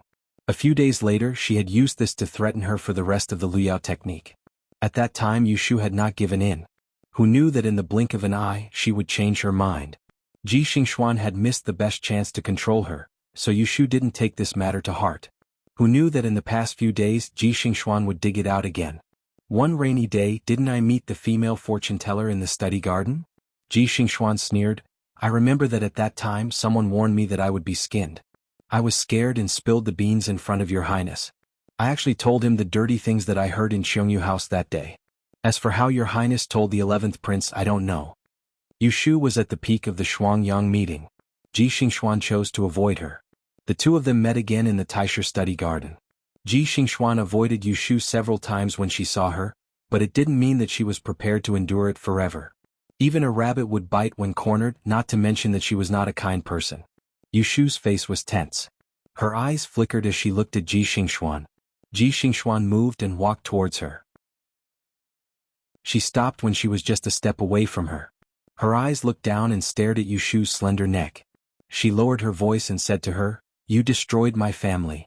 Every day and night, I hate that I can't strangle you to death with my own hands. Don't worry, as long as I am still alive, there will be a day when I will make you wish you were dead. Ji Xingxuan's cold breath touched Yu Shu's neck, and she couldn't help but feel her throat tighten. For a moment she felt that Ji Xingxuan was really going to reach out and strangle her neck. She stood there without moving. Ji Xingxuan retreated. She lowered her head and walked past her. It was as if nothing had happened and those words of hatred were all an illusion. After a while, Yu Shu turned around and stared at the crescent door at the exit of the garden. She frowned and felt inexplicably uneasy. Why was Ji Xingxuan so fearless? During dinner, Shui Rui noticed that Yu Shu was absent-minded. He moved the spoon in his hand and pushed back her chopsticks that were about to reach into the fish soup. He teased, When did you learn to use chopsticks to serve soup? Yu Shu retracted her chopsticks and twitched the corner of her mouth in embarrassment. Shui Rui sighed and put down his bowl and chopsticks. He was ready to solve her problem first. Otherwise he wouldn't be able to eat peacefully. Tell me what's wrong with you. Why are you so listless? Yu Shu said perfunctorily, I'm thinking about the topic that Academician Fang talked about in the afternoon. Tell me the truth. Shui Rui was already used to her talking nonsense. Now even if he closed his eyes he could still guess whether she was telling the truth or lying. Yu Shu paused. She thought in her heart, how should she tell Shui Rui the truth? Should she say that she felt stifled when she saw Jing Chen lecturing Ji Xingxuan today? Or should she say that the 11th prince had once taken advantage of her and now found a girl who looked similar to her to play with him? Or should she say that Ji Xingxuan almost reached out to strangle her neck today? Yu Shu was depressed. It seemed that none of them could be shared with Shui Rui. Actually, I miss little Xiu. Why don't I go home tomorrow? Well, go home tomorrow if you have nothing else to do. Shui Rui seemed to believe her. He picked up his chopsticks and asked casually, Did you see Ji Xingxuan in the study today? Yu Shu wanted to say no, but she changed her mind. Ji Xingxuan was now a key figure in the murder case. 2 lives were involved. It seemed inappropriate not to mention what happened to them to Shui Rui. Yes, I saw her. Did you talk? Shui Rui asked in a few words. It was not hard to figure out the main point. There was nothing in the Taisha study that could trouble her. One was Ji Xingxuan and the other was Jing Chen. Yu Shu scratched her chin and said, I did talk a little. I paid attention to my words and actions. She will not notice anything strange. Speaking of this, she remembered Ji Xingxuan's fearless look. She frowned and said, Big brother.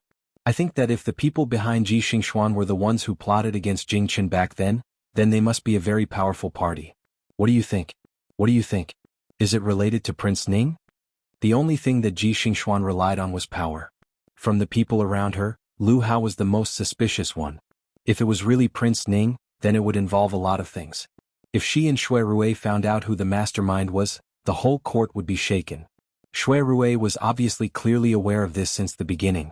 Now that Yu Shu had clearly pointed it out, he wasn't shocked or afraid in the slightest and he said with a flat tone, No matter who is involved, we must investigate this murder case. We must investigate this murder case thoroughly. It is also the will of His Majesty.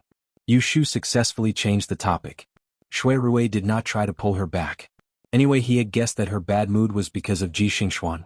Seeing that she looked better, he urged her to drink the soup while it was hot.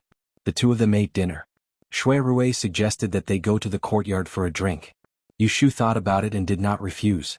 She went upstairs to her room to wash her face. After cleaning herself up, she went up to the third floor. Shui Rui had already had someone set up a couch and was waiting for her. To keep cool, Yu Shu only wore a round-collared, small-sleeved, striped blouse over her white unlined top. She sat on the short couch covered with a leather blanket. When the wind blew, she shrank her neck and lowered her head to sneeze. The wind is cold at night. Why didn't you put on more clothes before coming out? Shui Rui scolded in a low voice. He took the cloak hanging on the railing and shook it out to cover her shoulders. His fingers hooked around the collar and he bent down to tie it for her. Yu Shu reacted half a beat slower. Seeing his face come closer, she could only turn her head away. She didn't want him to find her uncomfortable, so she cleared her throat and asked, "What kind of wine?" "It's green cattail wine from Jiangxi. Smell it and see if it's very light." Shui Rui tied the cloak properly for her, then he sat by her side. His long arm reached for a white porcelain wine bottle and passed her a small, round and adorable flower-shaped cup. Then he filled each of their cups. Yu Shu was about to bring it to her mouth when Shui Rui stopped her. "Wait." While speaking, she saw him take the fruit box from the wine table and hand it to her. Yu Shu saw clearly that there were more than a dozen golden orange fruits inside. They looked like loquat fruits, but they were much smaller. Shui Rui saw that she didn't want to admit it, so he smiled and said, "This is a golden pill from Sichuan.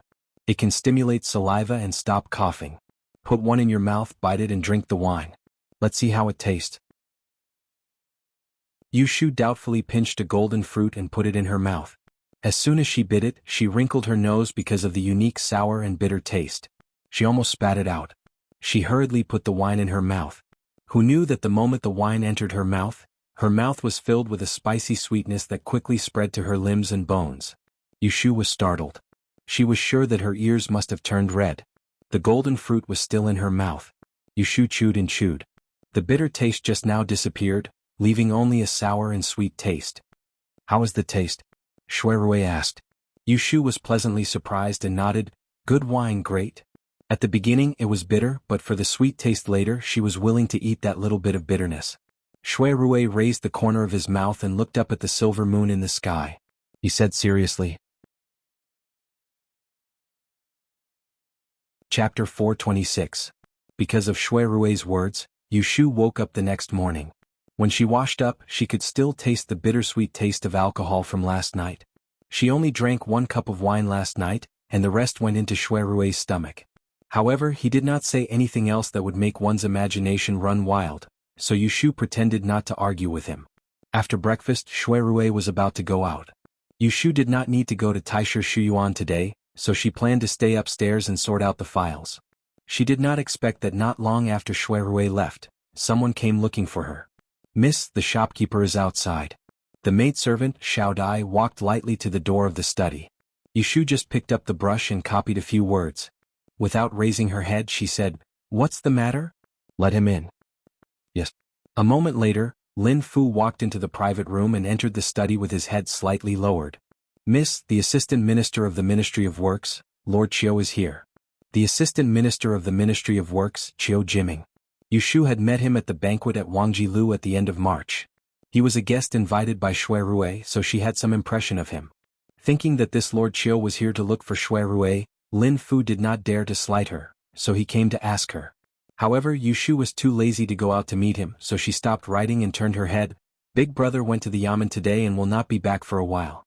Tell Lord Chiu that he has something to do and come back at night." Lin Fu hesitated. "Lord Chiu is not here to look for young master. He is here to see Mississippi." "Eh?"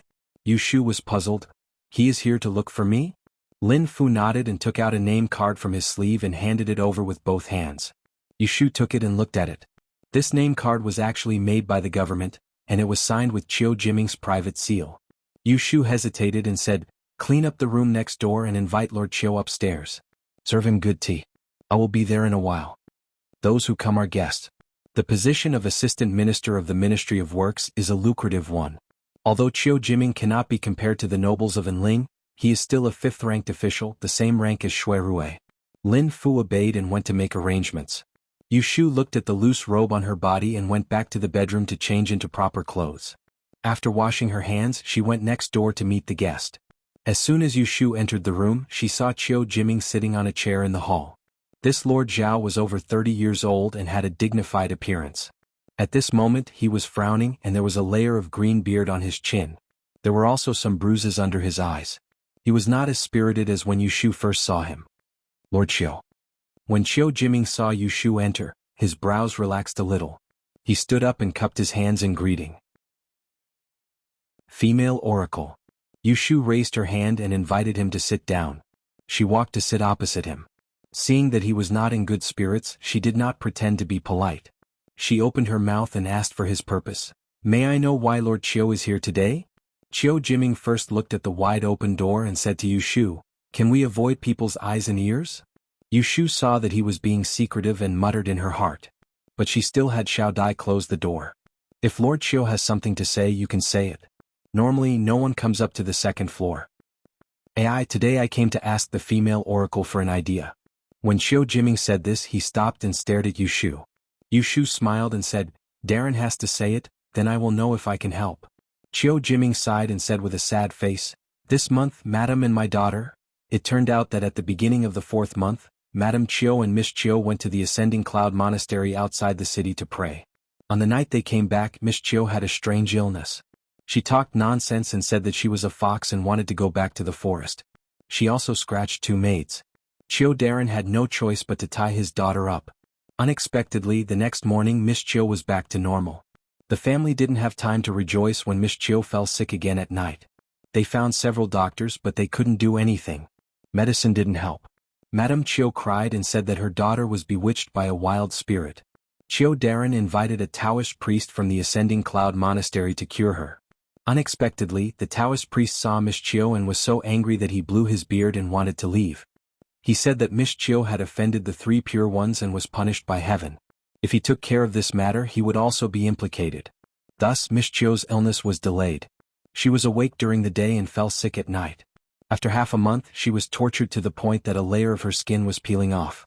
Seeing that her body was getting worse, Qiu Darren came to ask Yu Shu for help. Miss Yu is a fortune teller who is in the top 3 of the 2 rankings this year. In addition to being good at mathematics, she is also good at magic. You must have a cure. I want you to come to the estate and see if my daughter can be saved. Qiu Jiming's eyes were already red as he said this. He looked like a loving father. He really had no choice but to seek help in a desperate situation. However, Yu Shu didn't immediately agree. She was a fortune teller, not an immortal. It seemed that even the Taoist priests of the Ascending Cloud Monastery didn't care about this kind of evil thing, so she might not have a cure. She didn't want to be criticized behind her back if she couldn't see the problem. Why doesn't Lord Qiu go to a few big exchange shops and ask people to try? Yu Shu said tactfully. Qiu Jiming smiled bitterly. My daughter was engaged 2 months ago. The other party is one of the 12 aristocratic families. These aristocratic families are often on the same side. If I go to the big exchange shop to ask people, the news of my daughter's illness will soon spread. The other party will definitely break off the engagement.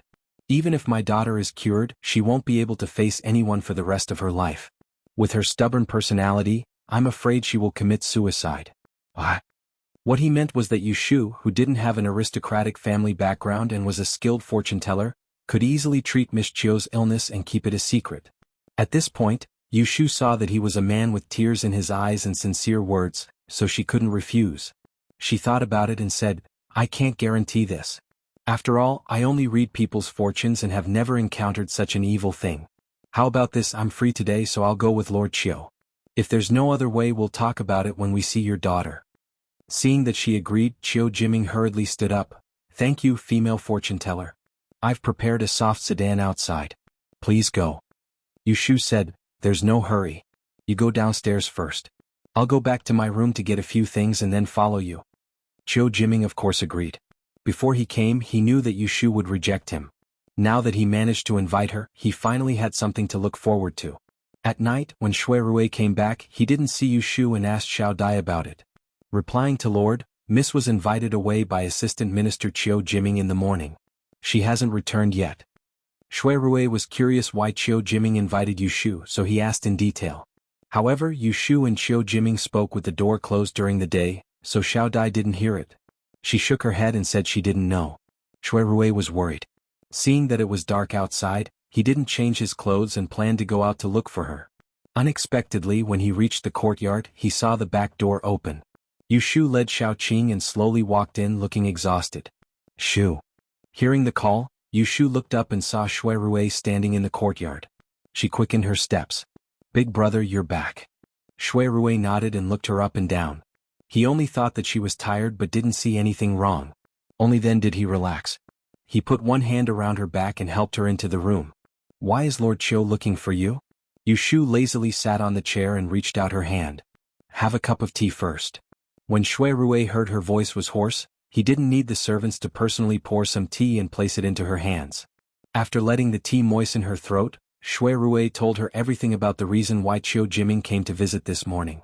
It was a family scandal, but Yushu didn't think it was necessary to hide it from Shui Rui. After all, his mouth was much tighter than hers.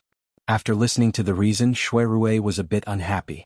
You're not a Taoist priest who can catch monsters. This Chiu Jiming is making things difficult for you. Yushu chuckled. Seeing her expression, Shui Rui's eyes turned and he said suspiciously, Don't tell me that you really know how to catch monsters. After getting along with her for a long time, it seemed that all the strange things he saw on her were no longer strange. Yushu blinked her eyes. I don't know how to catch monsters, but I know how to catch people. Seeing Shui Rui's puzzled face, she twisted her body and leaned on the armrest to talk to him about what happened during the day. When she went to Assistant Minister Chiu's residence, she saw Miss Chiu who was sick and bedridden. She didn't get sick during the day, so Yushu chatted with her for a while. She didn't find any clues, so she asked for Miss Chiu's date of birth and had someone find a quiet room. She used the law of time of misfortune to calculate the first half of the month. She wanted to know what was wrong with her. Shui Rui asked curiously, Did you calculate it? I did. Then what's going on? Yushu snorted and said, There's nothing wrong with Miss Chiu at all. Shui Rui couldn't react for a moment. Yushu explained to him, according to what Chiu Darren said, when Miss Chiu went to the Ascending Cloud Monastery to offer incense, she was touched by something. This kind of evil can be considered a disaster.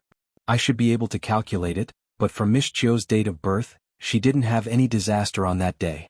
Instead it was very smooth. Shui Rui understood immediately. He frowned and said, You mean she pretended to be crazy? I wasn't sure at first, but I sent the others away and only left Miss Chiu and me in the room. After bluffing her for a while, she finally told me the truth. Guess what happened? It turns out that Miss Chiu already had someone she liked. She was dissatisfied with the marriage that her family had arranged for her, so she pretended to be crazy and wanted to escape from the marriage. It's a pity that her parents loved their daughter so much that they were kept in the dark and were tormented by her these days. Shui Rui listened and thought it was ridiculous. He said, Chiu Jiming has a good temper, but he cares a lot about his face. You exposed his daughter's pretense, but he didn't faint from anger? Who said I exposed her? Yushu curled her lips. I'm not a bad person. I'm not a good person at both ends. That Miss Chiu pulled out a hairpin and pressed it against her neck, begging me to help her keep it a secret. If I didn't agree, she would kill herself in front of me. So I pushed the boat with the current and talked to her. I went out and told official Chiu. I found a random excuse and took him to the Ascending Cloud Monastery. I burned incense in front of the 3 pure Taoist ancestors and pretended to dig a handful of soil under the tree in the backyard. When I got back, I put it under Miss Chiu's pillow. In the end, when the sky turned dark, Miss Chiu was naturally safe and sound. She didn't have any crazy anymore. She stopped to rest and took a sip of tea. She continued, Official Chiu and his wife believed me completely. I took the opportunity to warn them that because their precious daughter was disrespectful and offended the 3 pure Taoist ancestors, the marriage should not be with a man born in a certain year and a certain month. Chiu Darren didn't even think about it and decided to dissolve the marriage with Miss Chiu. This was exactly what Miss Chiu wanted. Everyone was happy and I was the good person at both ends. After listening to the whole story, Shui Rui didn't know whether to laugh or cry. He looked at Yushu's face getting closer and closer. He bent his finger and lightly tapped her forehead, saying, You always have a lot of evil ideas. His finger was cold. Yushu shrank her neck and sat up straight. She said to Shui Rui, I just don't understand. Shouldn't the Taoist priests at the Ascending Cloud Monastery be very intelligent? Why would they pretend to be mysterious and deceive people? Shui Rui smiled and asked, Who told you that Taoist priests don't deceive people? Chapter 427. April 20th, Xianshan Gardens banquet was held in the evening. Yushu was staying at Wangjilu when someone came to deliver the gift list. Yushu and Shui Rui had just finished their breakfast. One was preparing to go upstairs while the other was planning to go out. Lin Fu brought them to the door and handed a gift list and a letter to Yushu. She rolled her eyes and heard the steward outside respectfully say, Our family's Darren has been really busy these days. He told this lowly one to deliver the letter. The gift has already been delivered to your residence. Our Darren will definitely pay a visit to Swansea another day and thank you in person. Yushu opened Xiao Jiming's letter and looked at it. Her eyebrows twitched. She said a few words to the steward and then had Lin Fu send the person out. Shui Rui took Xiao Jiming's gift list from her hand and scanned it. He didn't find it expensive, so he smiled and said to Yushu, Xiao Darren's gift is too small. It doesn't seem like his style. It seems like there's a follow-up. What's written in the letter? Yushu smiled and looked at Shui Rui. She said, You're right. I think he wants to remember a favor from me in addition to these gifts. This Xiao Jiming really knew how to behave. He didn't play games with her. She didn't waste her time running around to solve his family's problem. By the time they finished talking, it was already late.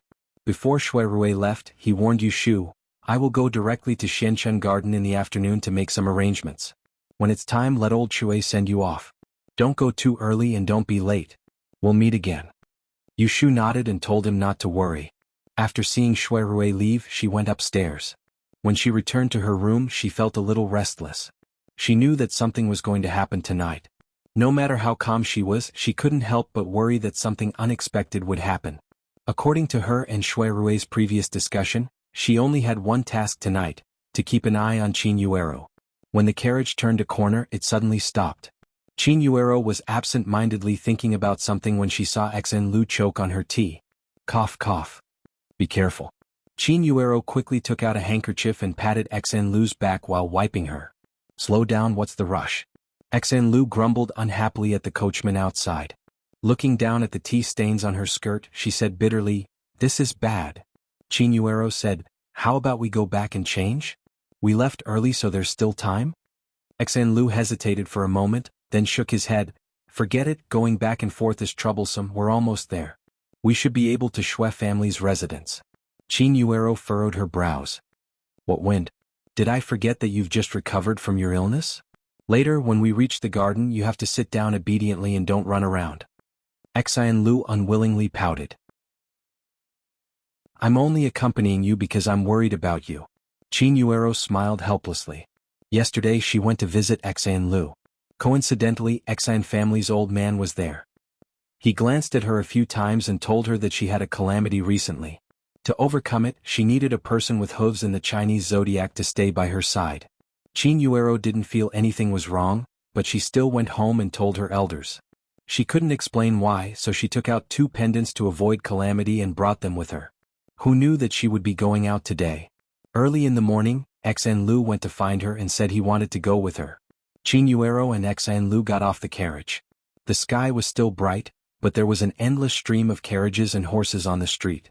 Red lanterns were hung for 3 li, waiting for the sun to rise. Qin Yuero and Xen Lu got off the carriage. Because the two of them were traveling together, they only brought a servant girl with them. The servant girl walked in front and handed over the invitation card. Immediately, a quick-looking servant boy stepped forward to lead the way. Usually, when a prince hosted a banquet, it would be inappropriate for an official to appear unless they were related. Thus, young masters and young ladies of suitable age would go in their place. Of course, if their official rank wasn't high, there weren't as many rules. Many young people came to the banquet tonight. Qin Yuero and Xen Lu were natives of Anling, so they were familiar with these faces. After entering the banquet hall, they exchanged greetings with the madams and young ladies they knew.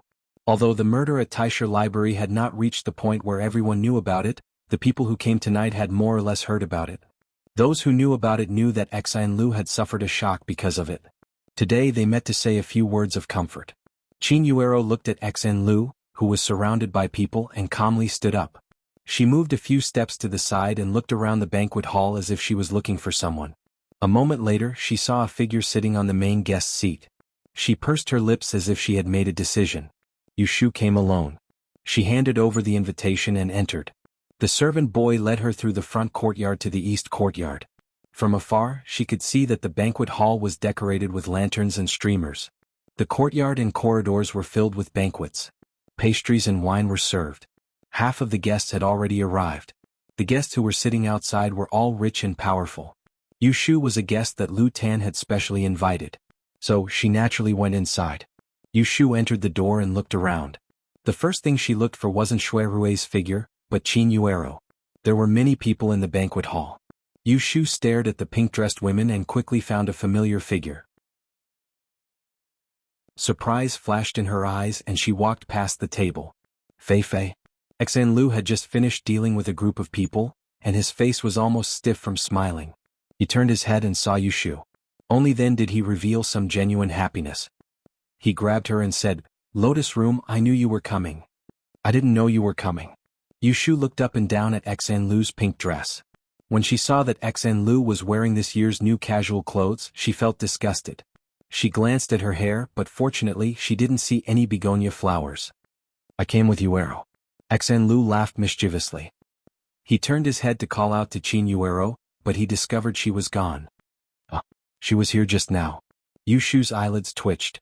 She was about to ask again when she saw Xan Lu nervously stand up. He looked left and right and muttered, "This Qin Yuero, I said I would accompany her. Why is she running around? This won't do. I have to go find her."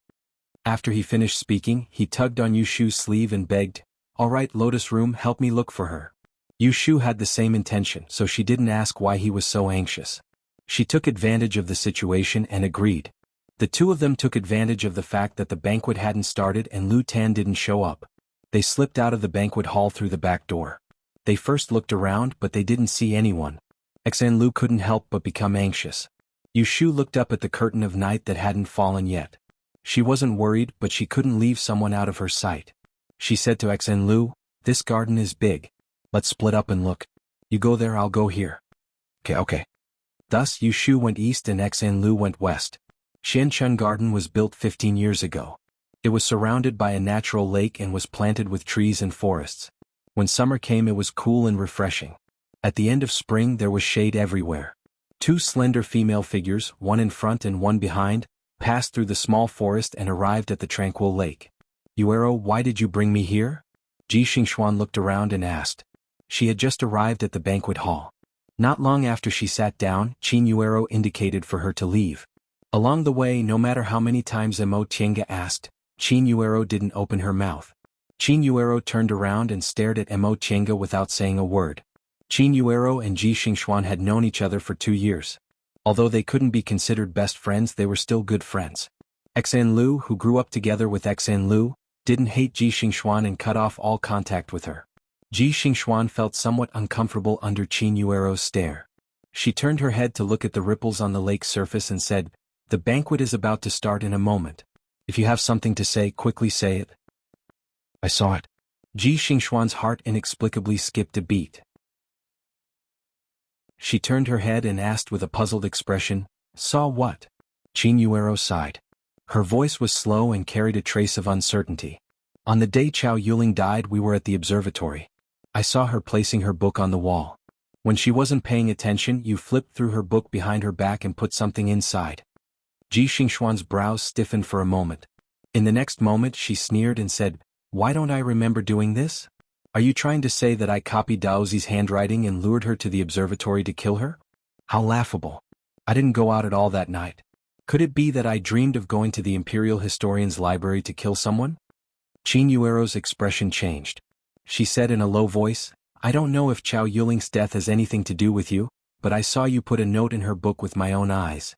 It was the same book that the authorities found. You don't need to quibble. I've helped you hide it until now because I don't believe you would kill someone. I'm telling you now because I want to know why you secretly put a note in Chao Yuling's book. Did you know that someone wanted to harm her?" Ji Xingxuan's eyes darkened. Beneath her veil, she was about to bite her lip. After a moment of silence, she said, "I'll say it again. You're mistaken. I didn't put any note in her book." Qin Yuero was clearly disappointed. She shook her head and said with a bitter smile, "If you don't want to say it, I won't force you. I'd rather believe that I didn't recognize the wrong person. Don't worry, I won't report you. It wasn't easy for you to get to where you are today. I don't want to just watch you be destroyed. I'm not related to Chao Yuling, but I'm your friend.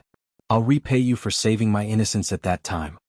After hearing this, Ji Xingxuan lowered her gaze and didn't refute her. "Sai, you're on your own." Qin Yuero turned around and left without looking back. She left Ji Xingxuan standing on the shore. When she heard the sound of footsteps getting further and further away, her body suddenly twitched and she raised her reddened eyes.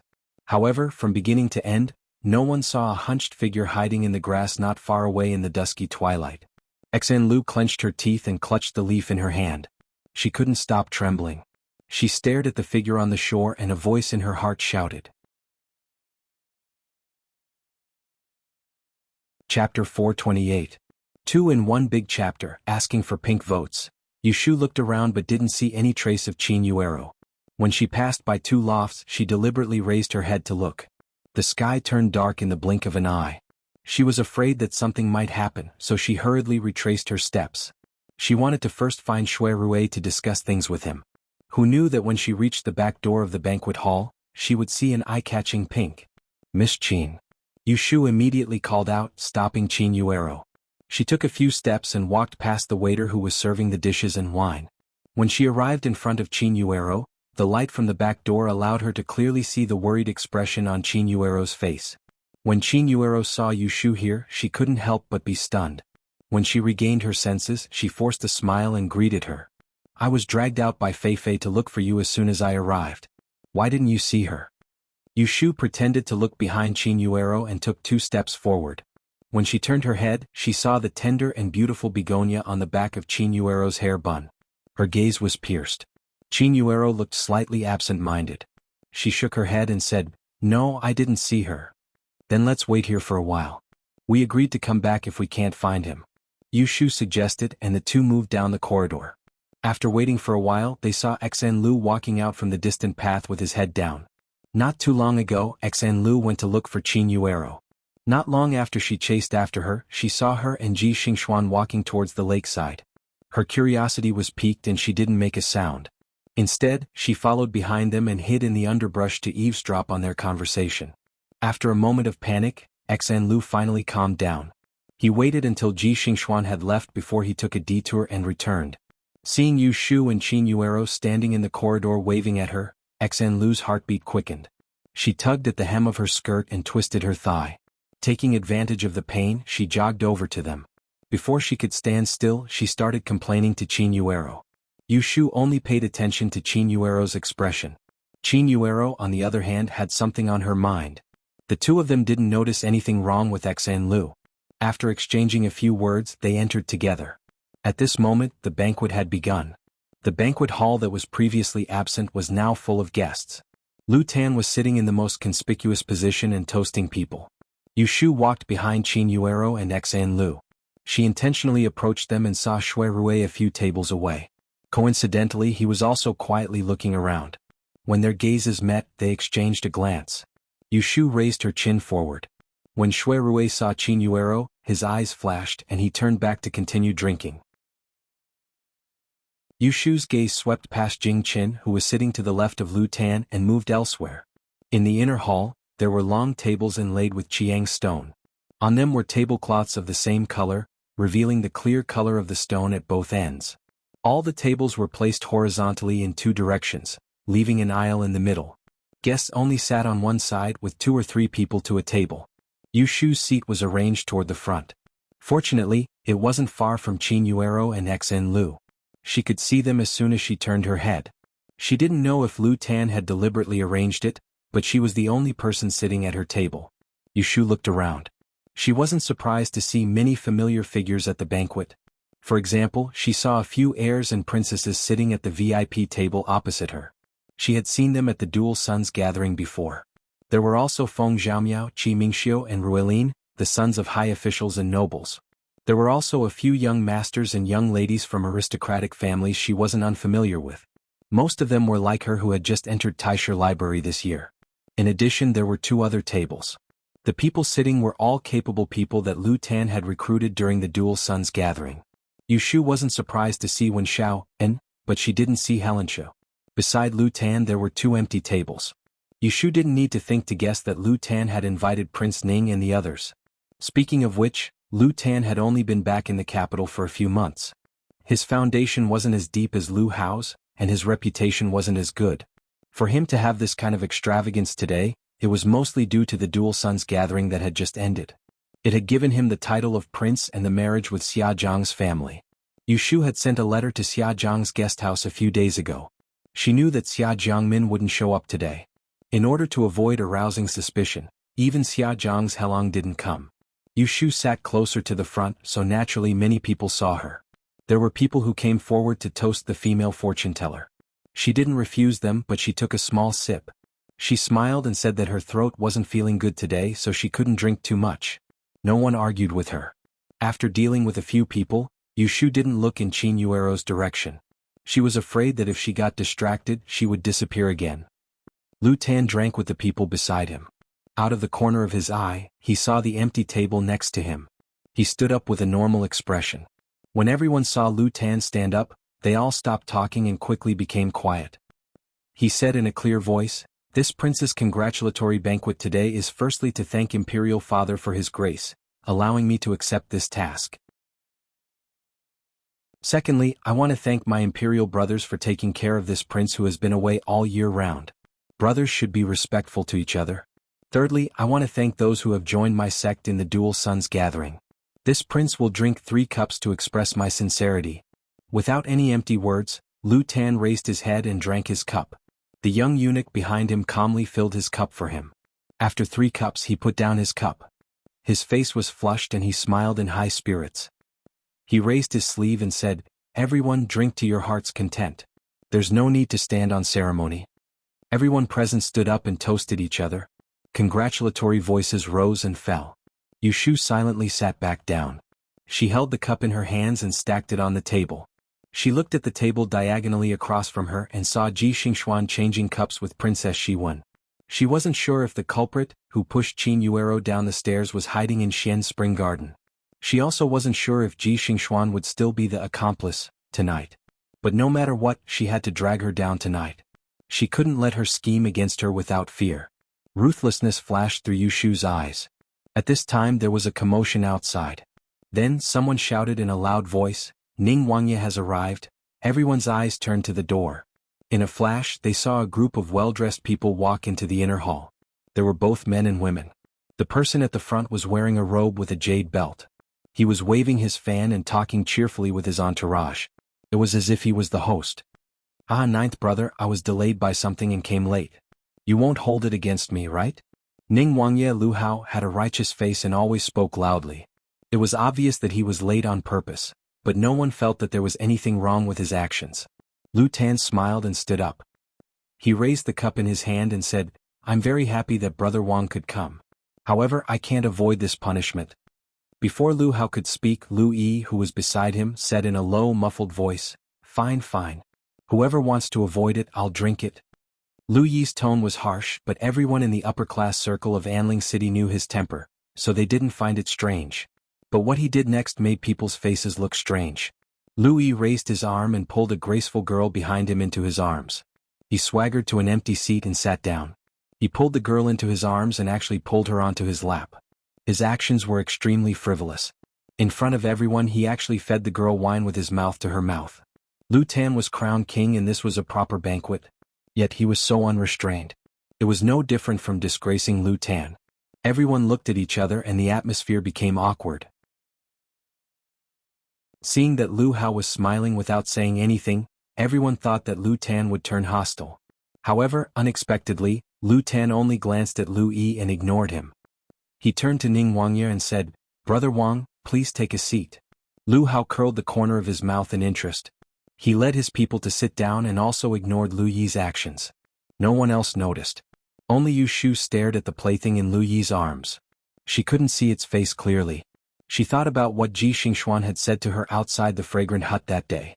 Lu Yi found a girl who looked similar to her to be his plaything and attended Ning Wangye's private banquet. She just didn't know if it was the one in front of her. Yushu frowned. She wasn't sure if Lu Yi, this brat, would embarrass her in front of everyone. Thinking about this, she looked at Ji Xingxuan again. She lifted her veil and lowered her head to drink wine. She couldn't see her expression clearly. Xian Lu, who was sitting next to Qin Yuero, was also secretly looking at Ji Xingxuan. She didn't eat much of the food and wine in front of her. She held her chopsticks and looked back at Qin Yuero from time to time. Qin Yuero noticed her gaze and asked, "What's wrong, Fei-Fei?" Xian Lu hurriedly squeezed out a smile and pointed at the back of her hair. "I think this flower hairpin is quite unique. I've never seen you wear it before." Qin Yuero said, "This is a reward from the palace. I saw that it matched this set of clothes, so I took it out and used it." Xian Lu said, "Oh." She peeled a piece of preserved plum blossoms in boredom. She tilted her head to look at Ji Xingxuan, who was refilling another cup. She said, "How many cups has this been? Why are you in a bad mood?" "When have I ever been in a good mood?" Ji Xingxuan couldn't help but laugh at herself. Her expression was slightly irritated. It was unknown if it was because of the alcohol. "That's right. If I were you, I wouldn't be happy either." She rested her chin on her hand and turned to look at Lu Tan's table. Her gaze fell on one person and she pouted. "It's nothing. I'll help you vent your anger later. Isn't it just a fortune teller? Does she really think that no one can deal with her?" Ji Xingxuan pressed the space between her brows. She listened to the laughter and clinking cups around her. She felt her head ache. She took a deep breath, put down her cup and said to Shiwen, "I'm going to change." After she finished speaking, she stood up with the support of the table. She did her best to not attract attention and walked to the back door. When Yushu saw Ji Xingxuan leave the table, she straightened her body and subconsciously looked at Qin Yuero. She saw that Qin Yuero was staring at the dishes on the table in a daze. The seat next to her was empty. She hesitated for a moment, then walked past Qin Yuero with a cup of wine in her hand. She walked to the other side of Qin Yuero and sat down. "Where's Fei-Fei?" Yushu tried to start a conversation. When she saw Mo Chenga sit down, Qin Yuero perked up. She said she wanted to get some fresh air. She just went out. Yushu teased, "I saw that she was looking for you anxiously. She said she had to accompany you, but now she's willing to leave you behind." Qin Yuero smiled at her, then told her about how she met old man Xian at Xian Manor. She rolled up her sleeves and showed Mo Chenga the jade bracelet she wore to ward off bad luck. Once the conversation started, the two of them started chatting. Unknowingly, it was getting late. Yushu gradually felt strange. According to her thoughts, someone must have lured Qin Yuero out so they could make a move on her. However, after waiting for so long, not a single suspicious person came forward. Instead, Ji Xingxuan's seat remained empty. This made Yushu feel slightly uneasy. Could it be that she was an eyesore sitting there? Yushu suspected this, so she picked up where Qin Yuero left off and jokingly said, "Fei-Fei has been gone for so long and still hasn't come back. Could it be because I'm occupying her seat? I'll go back to my seat." "Okay." Qin Yuero's conversation with Yushu diverted some of her attention. Her complexion looked much better than before. Yushu held her cup and pushed her chair away. She planned to go back to her seat from the back, but when she walked past Qin Yuero, she inadvertently glanced at the back of her head. Startled, she blurted out, "Huh? Where's your crabapple hairpin?" When Qin Yuero heard this, she turned around and touched her hair bun.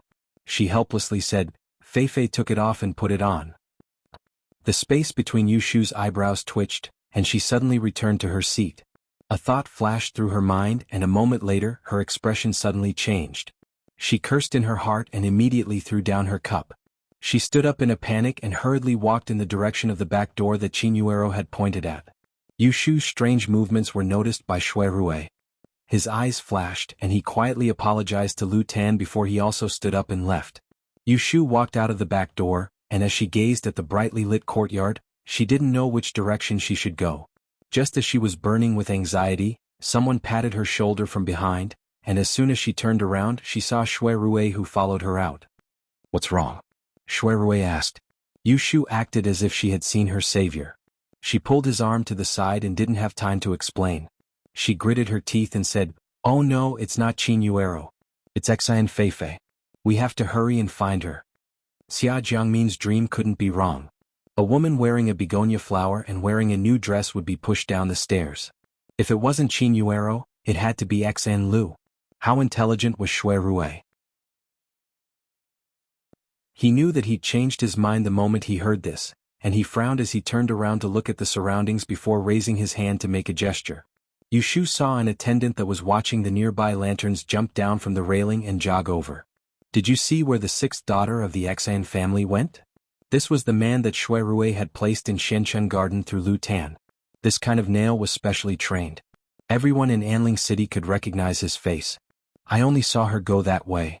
The nail pointed in a direction. If he looked closely he couldn't see it. When Yushu heard this, she immediately ran in that direction. She was afraid that if she was too late she would see that last Xen Lu's corpse. Shui Rui stared at her back and said, "Leave one person to watch this place. You go and ask the rest to look for her. Don't make a sound." Yes. Shui Rui saw Yushu disappear in the blink of an eye, so he quickly chased after her. On a certain balcony in the spring garden, Ji Xingxuan stood at the end of the corridor, her hands gripping the railing that reached her waist as she gazed at the distant banquet scene. The veil covering her face had disappeared at some point, revealing a beautiful face. Her brows were slightly drooping, her expression indescribably weary. The surroundings were quiet and a series of footsteps rang out in the corridor. Ji Xingxuan was disturbed, so she turned her head unhappily and narrowed her eyes. When she saw the person approaching and was illuminated by the lanterns hanging on the eaves, she coldly said, "You're following me?" Xen Lu's chest heaved up and down. Climbing to the fourth floor made her a little breathless. She stared at Ji Xingxuan's face and thought that this was the woman in front of her who killed Chao Yuling, whom she quarreled with since childhood. She felt something burning in her heart. That night, when she personally witnessed Chao Yuling's death on the observatory, she had nightmares every night. Sometimes she dreamed of Chao Yuling crying and complaining to her. Sometimes she dreamed of when she was young and fought with Chao Yuling for the first time because her skirt was torn. In one moment she pushed the young Chao Yuling to the ground. In the next moment, that small figure turned into a skeleton and fell to the ground. At first she was afraid, but later she gradually felt sad. This complicated feeling caused her to overhear the conversation between Ji Xingxuan and Qin Yuero. She couldn't control her anger. When she saw Ji Xingxuan walk away during the banquet, she couldn't help but follow her. "Let me ask you." Xen Lu's voice was a little stifled. "Why did you want to harm her?" Ji Xingxuan's back stiffened. She frowned and said, "What nonsense are you talking about? I'm asking you why you wanted to kill her." Xen Lu fiercely roared. Her face flushed red. She took a few steps closer to her and pulled on her sleeve. "I heard everything. You were talking to Yuero. It was you who tricked her to the observatory. It was you who killed her. You vicious woman." Ji Xingxuan's face sank. She slapped Xen Lu's hand away and said with a sneer, "Did you drink too much and become muddle-headed? You don't understand what you're saying." She pushed Xen Lu away and turned to leave. However, Xen Lu desperately grabbed the corner of her clothes. "You vicious woman, you still won't admit it. Do you think I'm Yuero? Do you think I'll be tricked by you with just a few words? You murderer, I won't let you go. I'll go to the front and tell everyone about your shameful deeds. Let's see how long you can pretend for. You murderer." Faced with Xen Lu's unwillingness to let her go, Ji Xingxuan felt an evil fire burning in her stomach. She quickly grabbed Xen Lu's wrist and used all her strength to shake her off. She shouted, "Whatever, go away." Xen Lu's eyes turned red from anger. She disregarded everything and said, "Just you wait. Your reputation will be ruined. You will pay with your life for murder. You will die like your grandfather." Hearing this last sentence, Ji Xingxuan's feet were like nails on the ground. In the dark night, the fire in her stomach finally burned her eyes. She could no longer remain calm. She turned around like a gust of wind and stepped in front of Xen Lu. She reached out her hand to slap her. Xen Lu didn't have time to react and was hit by her. She turned her head and felt a burning pain on her face. Her anger reached its peak. She threw herself at Ji Xingxuan and screamed, "You dare hit me, you vicious woman." Both of them were women. Ji Xingxuan's strength was not much stronger than Xen Lu's. With a tug, they were pushed to the railing. Xen Lu grabbed her collar and wanted to slap her back. Ji Xingxuan's face was gloomy. She dodged and kicked her. Xen Lu's slap missed. Half of her body was hanging over the railing. She was caught off guard and fell down. "Ah!" With a scream, Xen Lu grabbed the railing in a panic. Her two hands gripped the two thin pieces of wood tightly. Her whole body was hanging over the fourth floor. Her face turned from red to white. Ji Xingxuan was stunned. She subconsciously reached out to pull her, but when she was about to touch Xen Lu, a thought flashed in her mind. She hesitated and pulled her hand back. Pull me. Xen Lu's fingers were weak. She was about to let go of the railing. At this moment, her life was hanging by a thread. She couldn't care less. With a pale face, she looked up at Ji Xingxuan for help. Hee. Ji Xingxuan laughed at this moment. Looking at Xen Lu's frightened look, her red eyes flashed with a strange light. Didn't you want to report me? Ji Xingxuan whispered. Then go to the underworld and report me. I'll wait for the ghost messenger to come and catch me. As she spoke, she took a step back and looked down at her shoes. Expressionlessly, she lifted her toes and stepped on the fingers that were digging into the wood. Get lost.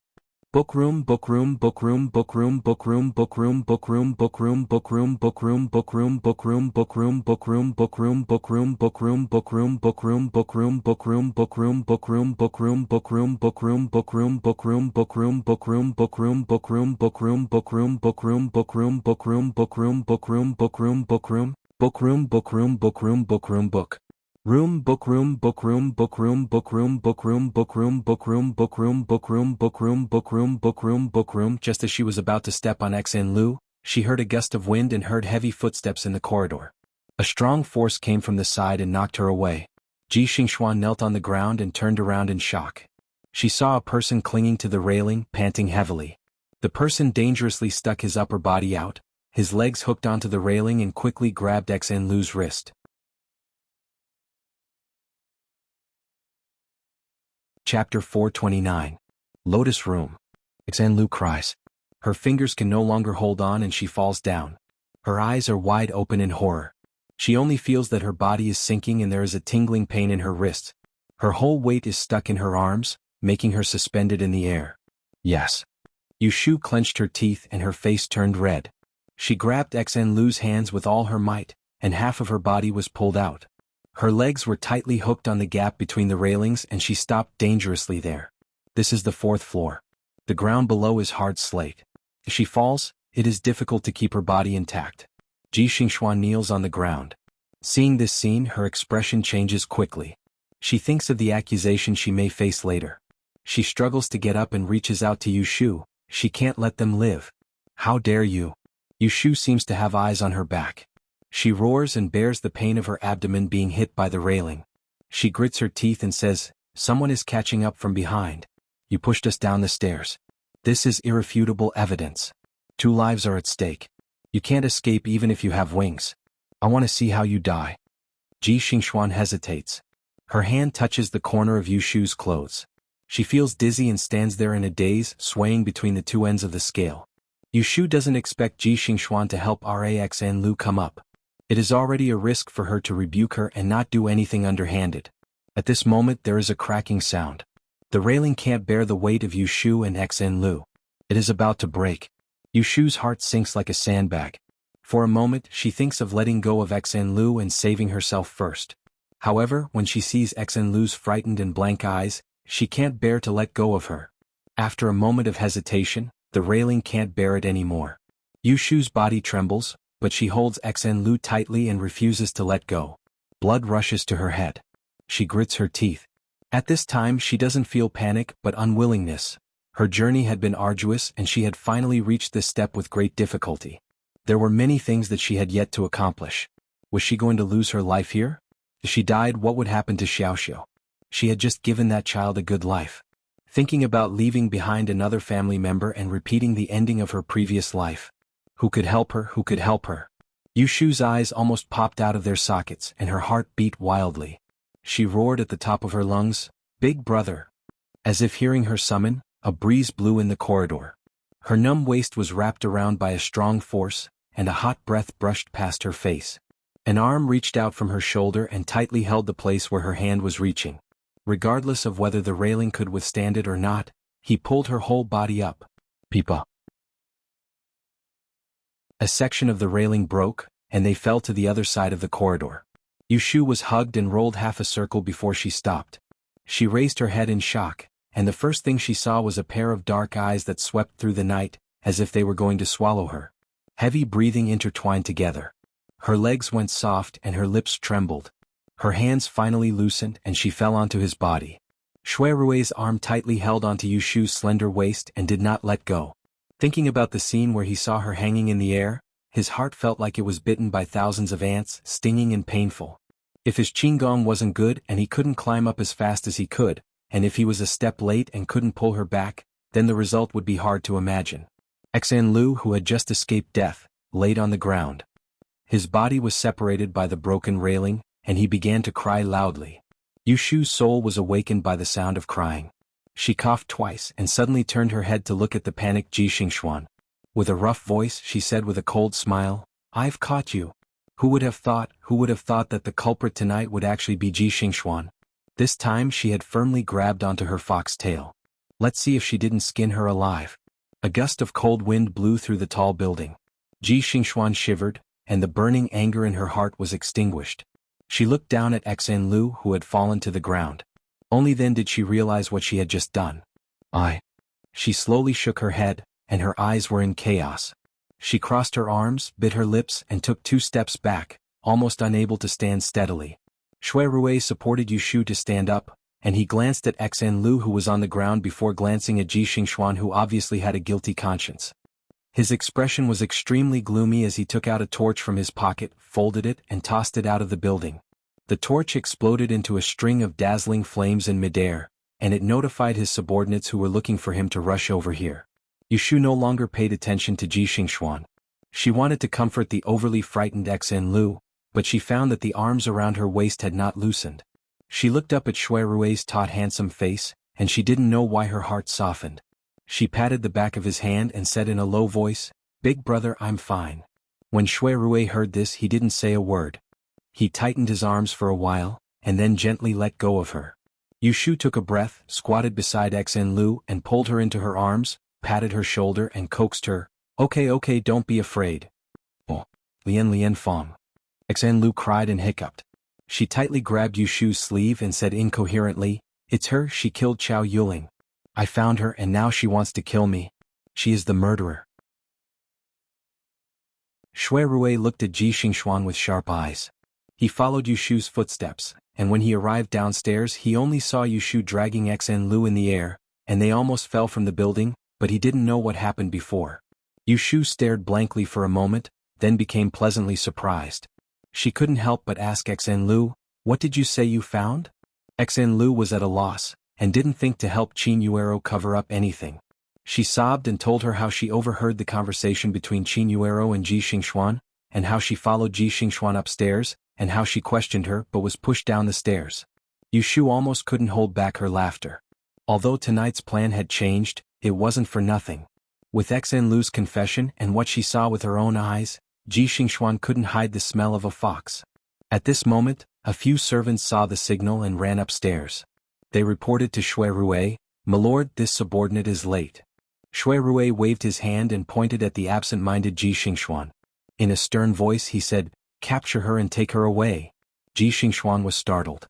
When she raised her head, she saw 2 silhouettes extending their hands towards her and quickly capturing her.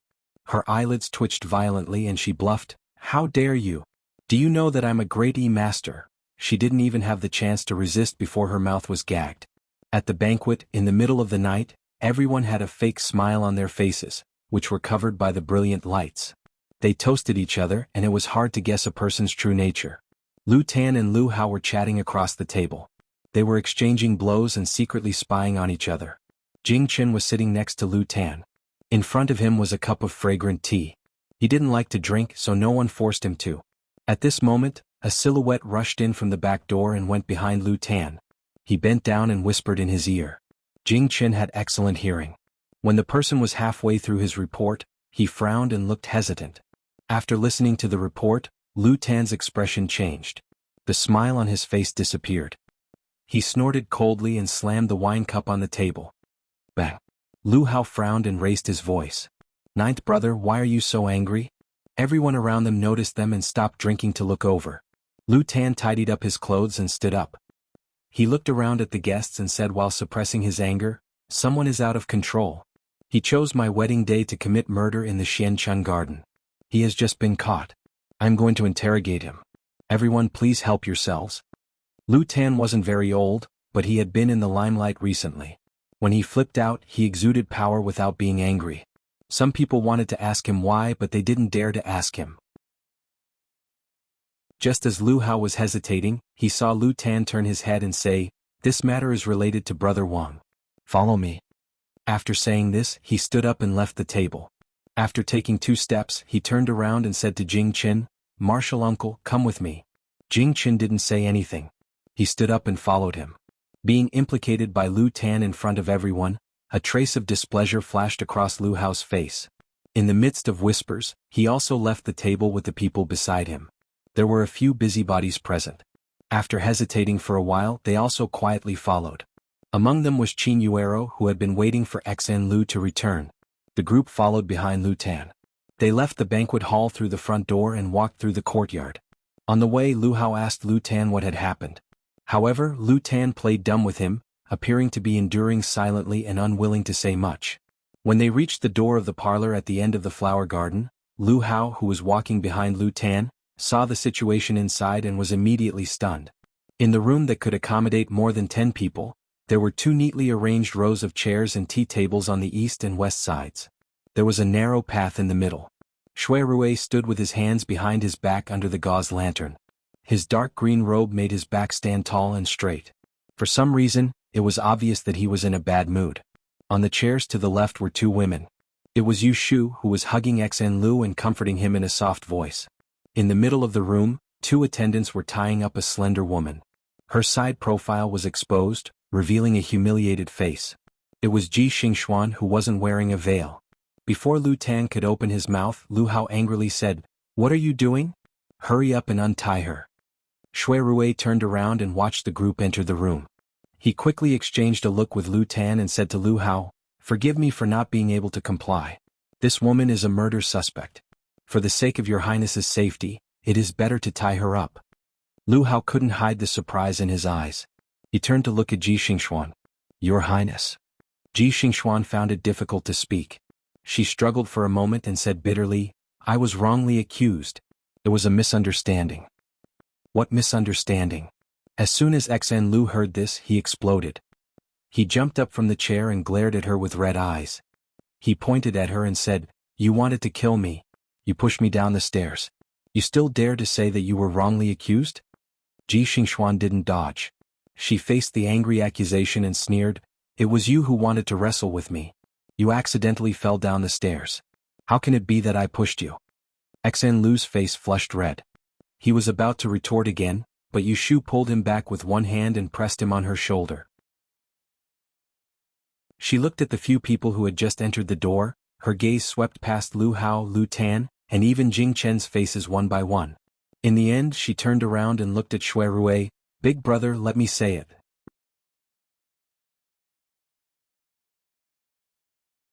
Chapter 430. More updates, please give me a pink vote. It was very quiet inside and outside the hall. Only Yu Shu's heavy and powerful voice could be heard. "One night half a month ago, I accompanied Miss Xn to the observatory to do her homework. I was shocked to see Miss Chao hanging in the room. This murder case caused panic in the entire Imperial Historian's Library. After the Supreme Court's Shui Daren's investigation, the culprit was cunning. He made use of Miss Chao's love for him and placed a slip of paper that imitated Taoist Jing Chen's handwriting in her book. Then he lured Miss Chao to the observatory and murdered her. Tonight, it was precisely because Miss Xan, the sixth, discovered that the person who passed the fake note to Miss Chao was Ji Xingxuan, that she provoked the murderous intention and was almost killed by Ji Xingxuan. If it weren't for me and Lord Shui arriving in time and catching the murderer in the act, I'm afraid there would be another murder case tonight." After listening to her general statement, Lu Tan was the first to react. "Cousin, is what you Swansea said true?" This was probably what everyone present wanted to verify. Shui Rui said seriously, "Miss Chao's death is strange. I was ordered to investigate the case. I invited the female mathematician who studied in Taisha Shuyuan to help. She confirmed that the deceased was killed because of a note. After several people's confessions, it was confirmed that Daozi was framed and the murderer was someone else. From the various signs of the deceased's body, it was determined that the murderer was a man. And the person who passed the note to the deceased was someone from Taisha Shuyuan. This person was an accomplice and may also be the mastermind. According to Miss Xian's confession and the female mathematician's own eyes, Master Ji is the suspect of this case." Pairs of stunned eyes turned to Ji Xingxuan, whose face was green and red. Lu Tan turned to Lu Hao and said coldly, "What do you think, Wang Xiong?" Lu Hao was secretly annoyed. Everyone knew that Ji Xingxuan was one of his people. If something like this happened, he would also be implicated. Thus, he put on a stern face and said, "This is just a one-sided story. It must be a misunderstanding. According to this prince's understanding of Master Ji Xingxuan, she would never do such a cruel thing." Lu Tan secretly sneered and pointed to Xn Lu. "Miss Xn, tell me, why do you insist that Ji Xingxuan is the murderer?" Xn Lu bit her lips and looked at Yu Shu. Yu Shu gave her a calm look and said in a low voice, "Tell the truth. Wang Ye will decide for you." Ning Wang was here. If he wanted to take Ji Xingxuan away, he wouldn't be able to say anything. He had to verify it on the spot. This was what she had discussed with Shui Rui before. Xn Lu quietly pulled on Yu Shu's hand and squeezed it. She gathered her courage and faced Lu Tan and Lu Hao. She told them everything that happened when she followed behind Ji Xingxuan and Qin Yuero and eavesdropped on their conversation. Everyone present was shrewd. Before Ji Xingxuan could refute, Lu Tan shouted, "Go invite Miss Qin Yuero over." The guards obeyed and were about to move when a person approached the door. "I'm here." It was Qin Yuero who had followed them in. When Ji Xingxuan and Xn Lu saw her, their expressions were different. The former's face was gloomy and a trace of hope flashed through her eyes. The latter was embarrassed and worried as she called out, "Yuero?" Xn Lu felt that it was wrong of her to eavesdrop on their conversation and expose Qin Yuero. But now she would not let Ji Xingxuan be cleared of suspicion. She was afraid that Qin Yuero's heart would soften and she wouldn't tell the truth. "You don't need to say anything, I heard it all." Qin Yuero looked at Xn Lu with guilt and then turned to Ji Xingxuan with a complicated expression. She couldn't hide her disappointment as she said, "I was the one who hid the truth. The day before Chao Yuling was killed, I was in Daozi's class and saw her put a note in Chao Yuling's book." Yu Shu let out a sigh of relief. She had been afraid that Qin Yuero would become soft-hearted and give false testimony for Ji Xingxuan. But now, it seemed that Qin Yuero had heard that her best friend Xn Lu was almost killed by the murderer and was bitterly disappointed with Ji Xingxuan. That was why she had come forward to testify against her. When Ji Xingxuan saw that Qin Yuero had turned hostile, she felt dizzy and her feet swayed. She forced herself to remain calm, but her heart sank. As the person involved, Jing Qin, who had been silent all this time, suddenly raised his head and looked at Ji Xingxuan. Then his gaze fell on Yu Shu, who had a sneer on her face. His gaze was somewhat unfathomable. Everyone present was a shrewd person. When they heard this, their thoughts were all one-sided. They all believed that Ji Xingxuan was definitely related to the murder in Imperial Historian's library. Even if she wasn't the main culprit, she was an accomplice. Lu Hao was speechless and couldn't help but feel angry. He slammed his fist on the tea table next to him, but he didn't say anything to help Ji Xingxuan. This case in Imperial Historian's library had been personally ordered by the Emperor to be investigated. He had originally added fuel to the fire in the dark, wanting to use this to attack Lu Tan's influence. Who knew that he would provoke a body full of resentment? Towards Ji Xingxuan, who had dirty hands and feet, he was more angry than loving. When he saw that he was ignoring him, the corners of Lu Tan's mouth curled up. He patted his knee and said to Ji Xingxuan, "Do you have anything else to say?" Ji Xingxuan fiercely bit off a piece of meat in her lip and tasted blood. Her eyes were full of self-mockery as she said, "They joined hands to frame me. They wanted to wrongly accuse me of killing someone. I couldn't argue against them with just one mouth, so I had nothing to say. They were relying on the fact that they only had witnesses. They clearly didn't want to admit to it." A cold light flashed through Yu Shu's eyes. She calmly said to Shui Rui, "Since she doesn't want to admit, then I ask the Supreme Court to deal with it impartially. Find out who the murderer is and return peace to my Imperial Historian's library." Previously, she and Shui Rui had been having a headache about not being able to use torture on Ji Xingxuan to extort a confession from her and also to search her. But now they didn't have this worry anymore. Shui Rui nodded and looked at Lu Tan and Lu Hao. He wanted these two princes with the highest status present to express their stance. Lu Hao coldly snorted and turned his head away. Lu Tan's expression was cold as he said, "Since Imperial Father has decreed for Shui Daren to investigate the case, this matter will be handed over to you. Ben Wang will not interfere." But this matter happened at Ben Wang's banquet. Ben Wang will enter the palace tomorrow and report to Imperial Father. Lu Hao heard this and was furious. He knew that Lu Tan wanted to make things difficult for him. But he had no choice and could only stiffly say, Wait until the truth is found, then report to Ben Wang. Finishing, he brushed his sleeves. Without even looking at Ji Xingxuan, he led his entourage and left this troublesome place. Although Ji Xingxuan didn't expect Lu Hao to save her from her predicament, looking at his heartless back, she couldn't help but feel a chill in her heart. She had long sobered up from her drunken stupor. She looked around the hall and saw many cold eyes staring at her. Sadly, she found that there was no one here who could help her say a word. A chill rose from the soles of her feet. In a daze, she met a pair of clear eyes. Looking at Jing Chen, who had been uninvolved from the beginning to the end, her heart suddenly gave birth to an indescribable resentment.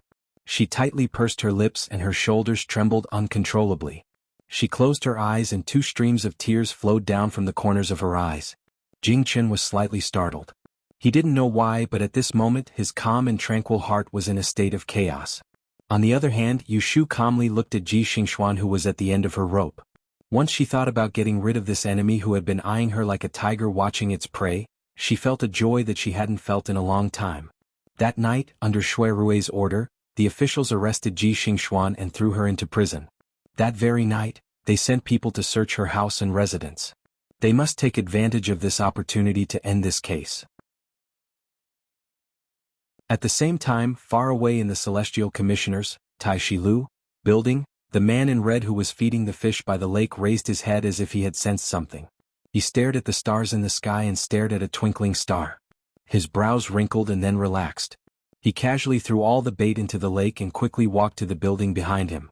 The next day, Yu Shu, who had only returned to Wang Jilu to sleep late at night, woke up at dawn. Last night's adventure had almost turned her into a meat patty, but she actually had a good night's sleep. It wasn't clear whether she was broad-minded or simple-minded. After Yu Shu woke up, she leaned against the headboard and drank some water. She wasn't in a hurry to get up. Instead, she waited for her mind to clear up and think about what happened last night. At that time, everything had happened so suddenly that she didn't have too many suspicions. But now that she had calmed down, she felt puzzled. Why did she calculate that Qin Yuero was going to be harmed? But in the end, it was Xian Lu who suffered the calamity. Xia Jiangmin's dream wasn't wrong. The one who suffered the calamity was indeed the young woman wearing a begonia flower on her head and wearing pink clothes. However, she had used the time of calamity law to calculate that Xian Lu was safe and sound. Yet in the end, Qin Yuero was safe and sound while Xian Lu almost lost his life. She didn't think that her time of calamity law was wrong. If she really had to talk about it, Qin Yuero had personally told her that when the Xian family's old man, who was like a living antique, saw her, he also said that she would meet with a calamity in the near future. That was why the Chinese zodiac with hooves, Xian Lu, had volunteered to accompany her. Xian family's old man was the same as her. Neither of them had seen that Xian Lu would meet with a calamity, but it couldn't be denied that Xian Lu had helped Qin Yuero block a calamity. This was the first time Yu Shu had personally experienced such a life and death change. She only felt that it was mysterious and indescribable. Unfortunately, with her current cultivation, she was unable to see through it. Last night's matter poured a bucket of cold water over Yu Shu's head. It also reminded her that easy to learn wasn't omnipotent. The world was hard to predict, so she couldn't be blindly confident. After Yu Shu reflected on herself, she thought about Ji Xingxuan, who had already become a prisoner. She became spirited again. She called for a maid to fetch some water to wash up and open the doors and windows to let in some fresh air. Taking advantage of the good weather, she wanted to let the sun shine on her body. "Young lady, young master has invited you downstairs." Xiao Dai entered the room with a cup of tea. Yu Shu fiddled with the ends of her hair in front of the mirror. She turned her head and smiled at Xiao Dai. "I'll go down now." Shui Rui was waiting for Yu Shu downstairs. Early in the morning, he had changed into an official's robe and tied his hair into a bun. An ebony hairpin replaced the black veil. He was sitting on a chair with a serious expression. He was flipping through a stack of papers in his hand. When he heard the door open, he turned his head to look. Seeing that Yu Shu's complexion had improved, his expression also relaxed a little. He handed over the papers in his hand and said with a faint smile, "This was found in Ji Xingxuan's room in the female dormitory in the study garden early in the morning. Take a look and see if you recognize it." Without batting an eyelid, Yu Shu took the stack of papers and looked at the familiar handwriting on them. She was astonished. This was written by Jing Chen. How did it fall into her hands? Shui Rui turned sideways. With one hand supporting his head, he looked at her face. "What do you think?" Yu Shu frowned. If I remember correctly, these were written by Jing Chen when he lost his memory. He lived with us in Huixing Street. Shui Rui hid a smile in his eyes. In my opinion, someone must have stolen these manuscripts and used them to imitate Daozi's handwriting to frame him. What do you think? Yu Shu nodded and agreed with him. I think so too. Shui Rui looked at Yu Shu without moving. Yu Shu innocently blinked at him. In the end, it was Shui Rui who was the first to admit defeat, and he put away the papers before lowering his voice and saying helplessly, "You're such a troublesome girl. You dare to frame me in front of me? I'll turn a blind eye this time, but I won't cover for you if it happens again." Yu Shu laughed dryly. Knowing that she could not hide it from him, she stretched out her toes and gently kicked his boots. She whispered, "Darren, can these be used as material evidence? What do you think?" "Yes." "Then you kiss me." Shui Rui raised his face and looked at Yu Shu calmly. He was just teasing her. He did not really intend to ask anything from her. Book asterisk house, book asterisk house, book asterisk house provides TXT download of this book. Yu Shu was taken aback at first, but then without saying anything, she leaned over and kissed him on the left side of his face.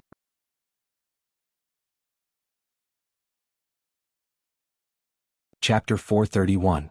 On the night of the banquet in Shenshen Garden, the newly promoted Hyde 1-E Master Ji Xingxuan attempted to kill someone to silence them. In the end, she failed and was caught. As the host of the banquet, Lu Tan did not deliberately suppress the matter.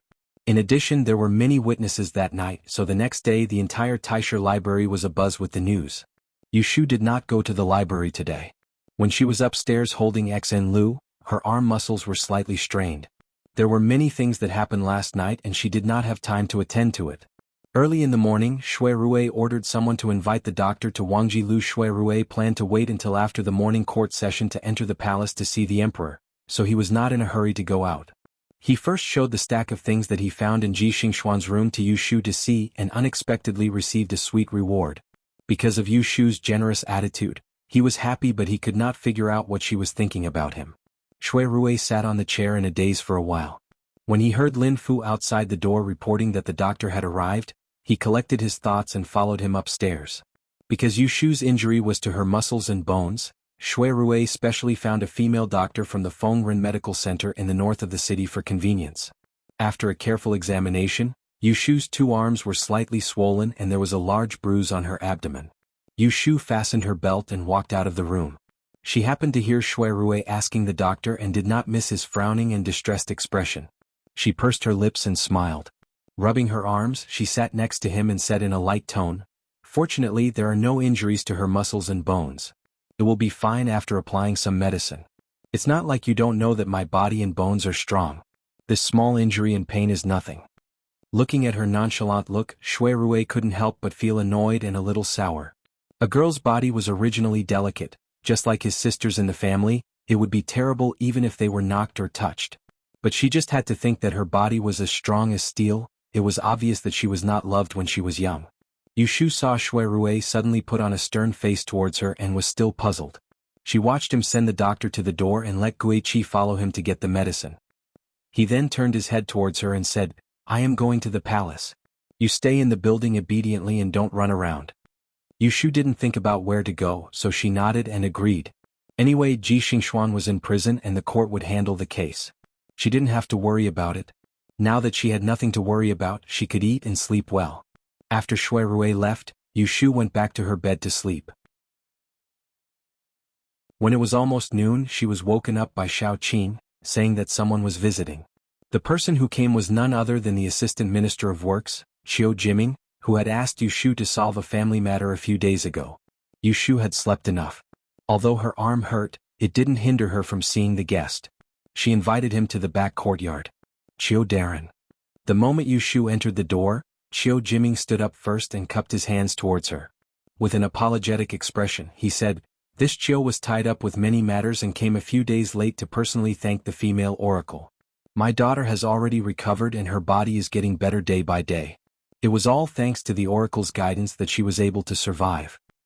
"Darren is too courteous." Yu Shu modestly waved her hand and gestured for him to sit down. She had heard from Shui Rui about Qiu Jiming's character, so she wasn't afraid to say a few cheap words. "It's just a small effort to solve people's worries. I've done a good deed." Chiu Jiming smiled. His complexion was much cleaner than the last time he came to see Yushu. After drinking a cup of tea with Yushu, they chatted for a while before getting to the main topic. I heard that the Oracle has a house on Baochang Street. It's not a small place, but it's always closed and empty. I wonder why. Yushu didn't think too much and casually said, "There's nothing in that house. The pond is dry and the doors and windows are old. I haven't taken the time to rest." Who knew that the moment she said this, Chiu Jiming laughed and continued, "Repairing a house is a troublesome task. But it's not good to always leave it empty. If the Oracle isn't free, why don't I help you take care of it? It won't be fast, but 2 months later you can move in." Yushu didn't expect Chiu Jiming to suggest repairing a house for her. This wasn't something that could be done in a day or two. Not to mention finding good carpenters, gardeners, craftsmen and masons. Just the preparation of the materials would take a month or two. Now he said that she could move in after 2 months. Wasn't this a joke? Yushu thought of something and said, "Is Darren joking with me?" In fact, it didn't take much effort for her to help the Chiu family cure Miss Chiu's madness. She only ran back and forth for a day and took advantage of him. She felt a little guilty. Chiu Jiming saw the hesitation on Yushu's face, but there wasn't any greed. He nodded his head and thought that this young oracle was indeed someone worth befriending. His face became even more amiable as he said, "If the oracle doesn't trust me, why don't you ask Darren Shui to be your guarantor? If I destroy your house, I will compensate you with a new one." Yushu didn't know whether to laugh or cry. She could see that Chiu Jiming wanted to repair her house to repay her. She hesitated and didn't know if she should accept it or not. So she said, "How about this? Moving the earth isn't a small matter. Wait for my big brother to come back. I will discuss it with him and give Darren an answer." "That's good." Chiu Jiming didn't force her and agreed. After drinking tea he said his goodbyes and left. Shui Rui's visit to the palace to see the emperor went smoothly. After a few days the emperor's anger subsided a lot.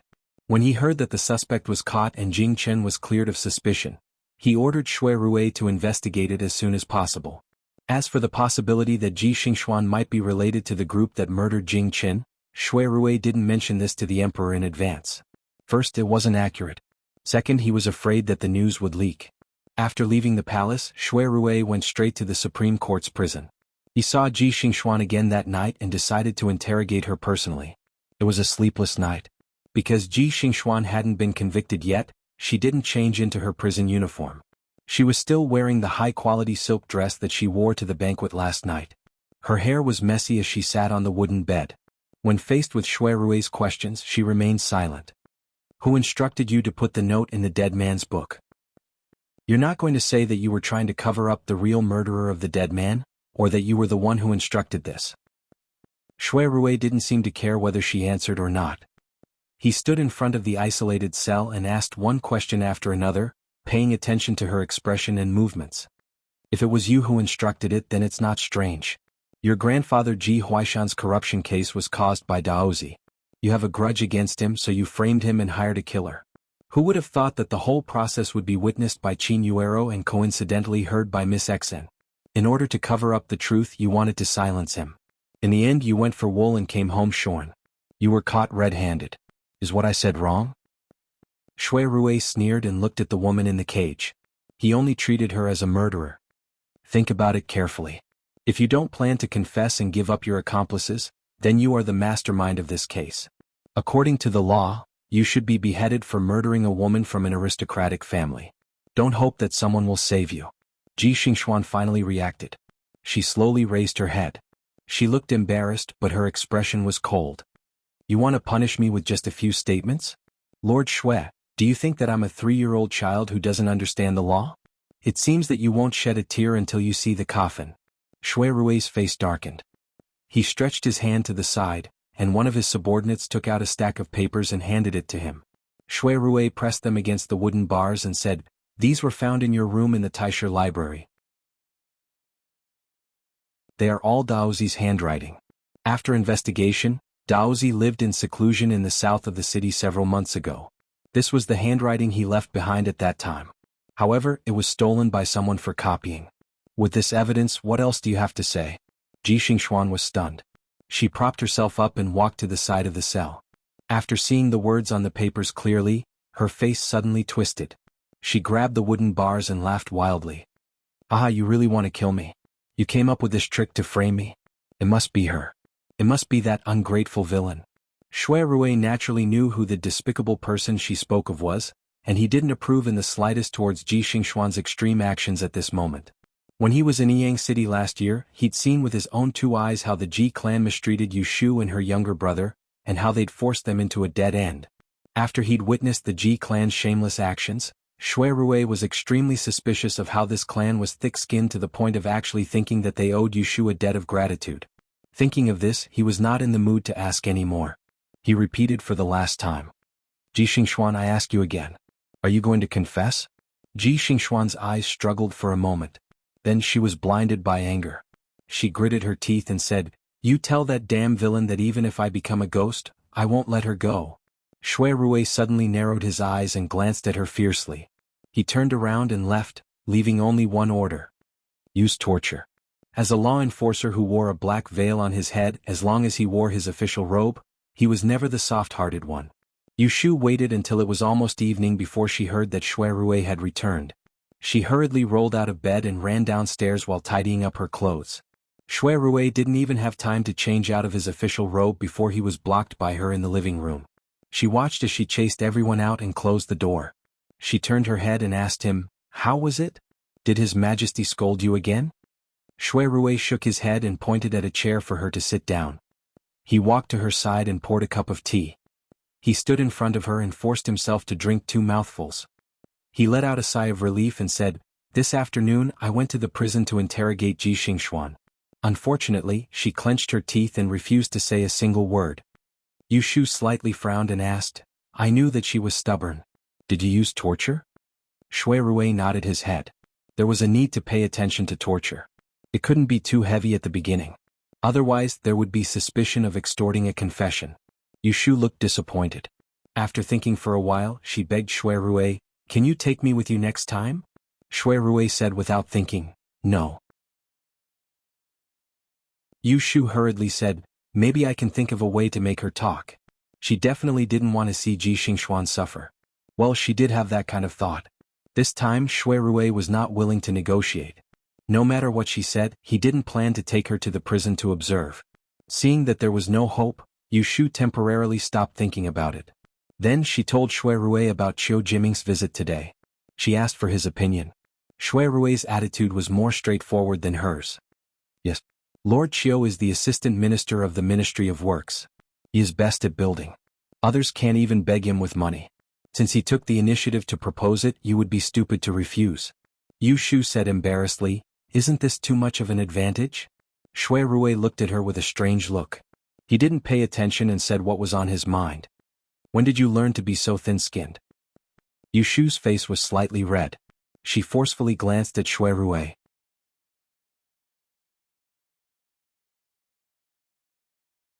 Chapter 432. After Shui Rui ordered Ji Xingxuan to be tortured, he would make time to visit the prison every day. However, for 3 days he still could not get Ji Xingxuan to talk. The more Ji Xingxuan clenched her teeth, the more he was sure that there was a mastermind behind her. On one hand, he sent more people to protect her in the prison, and on the other hand he started to investigate the suspicious people she had been in contact with, trying to uncover the truth and draw the snake out of its hole. On this day Shui Rui returned from the Supreme Court. As soon as he entered the door, he heard the housekeeper report that his second aunt, Madame Xin, had sent someone to invite him to the West residence for tea. Shui Rui changed out of his official robes and went to the West residence. Although the Shui family was a large family with many businesses, they were not very prosperous. When it came to Shui Lingnan's line of descent, because he was not fond of wine and women, he only had 2 sons and 2 daughters.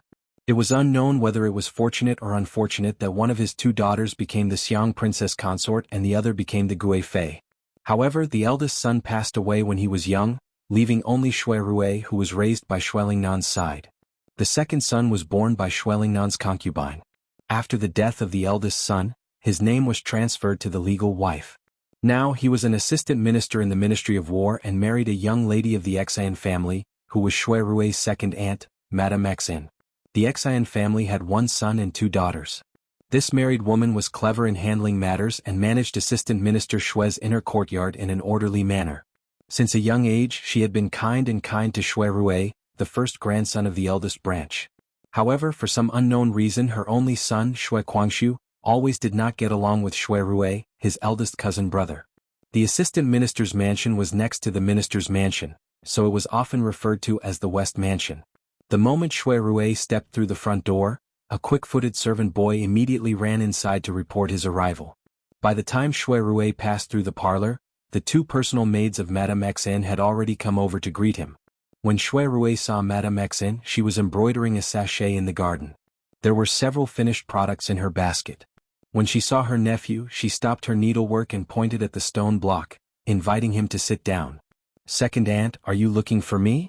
On his way here, Shui Rui had been wondering why Xan Enterprises was looking for him.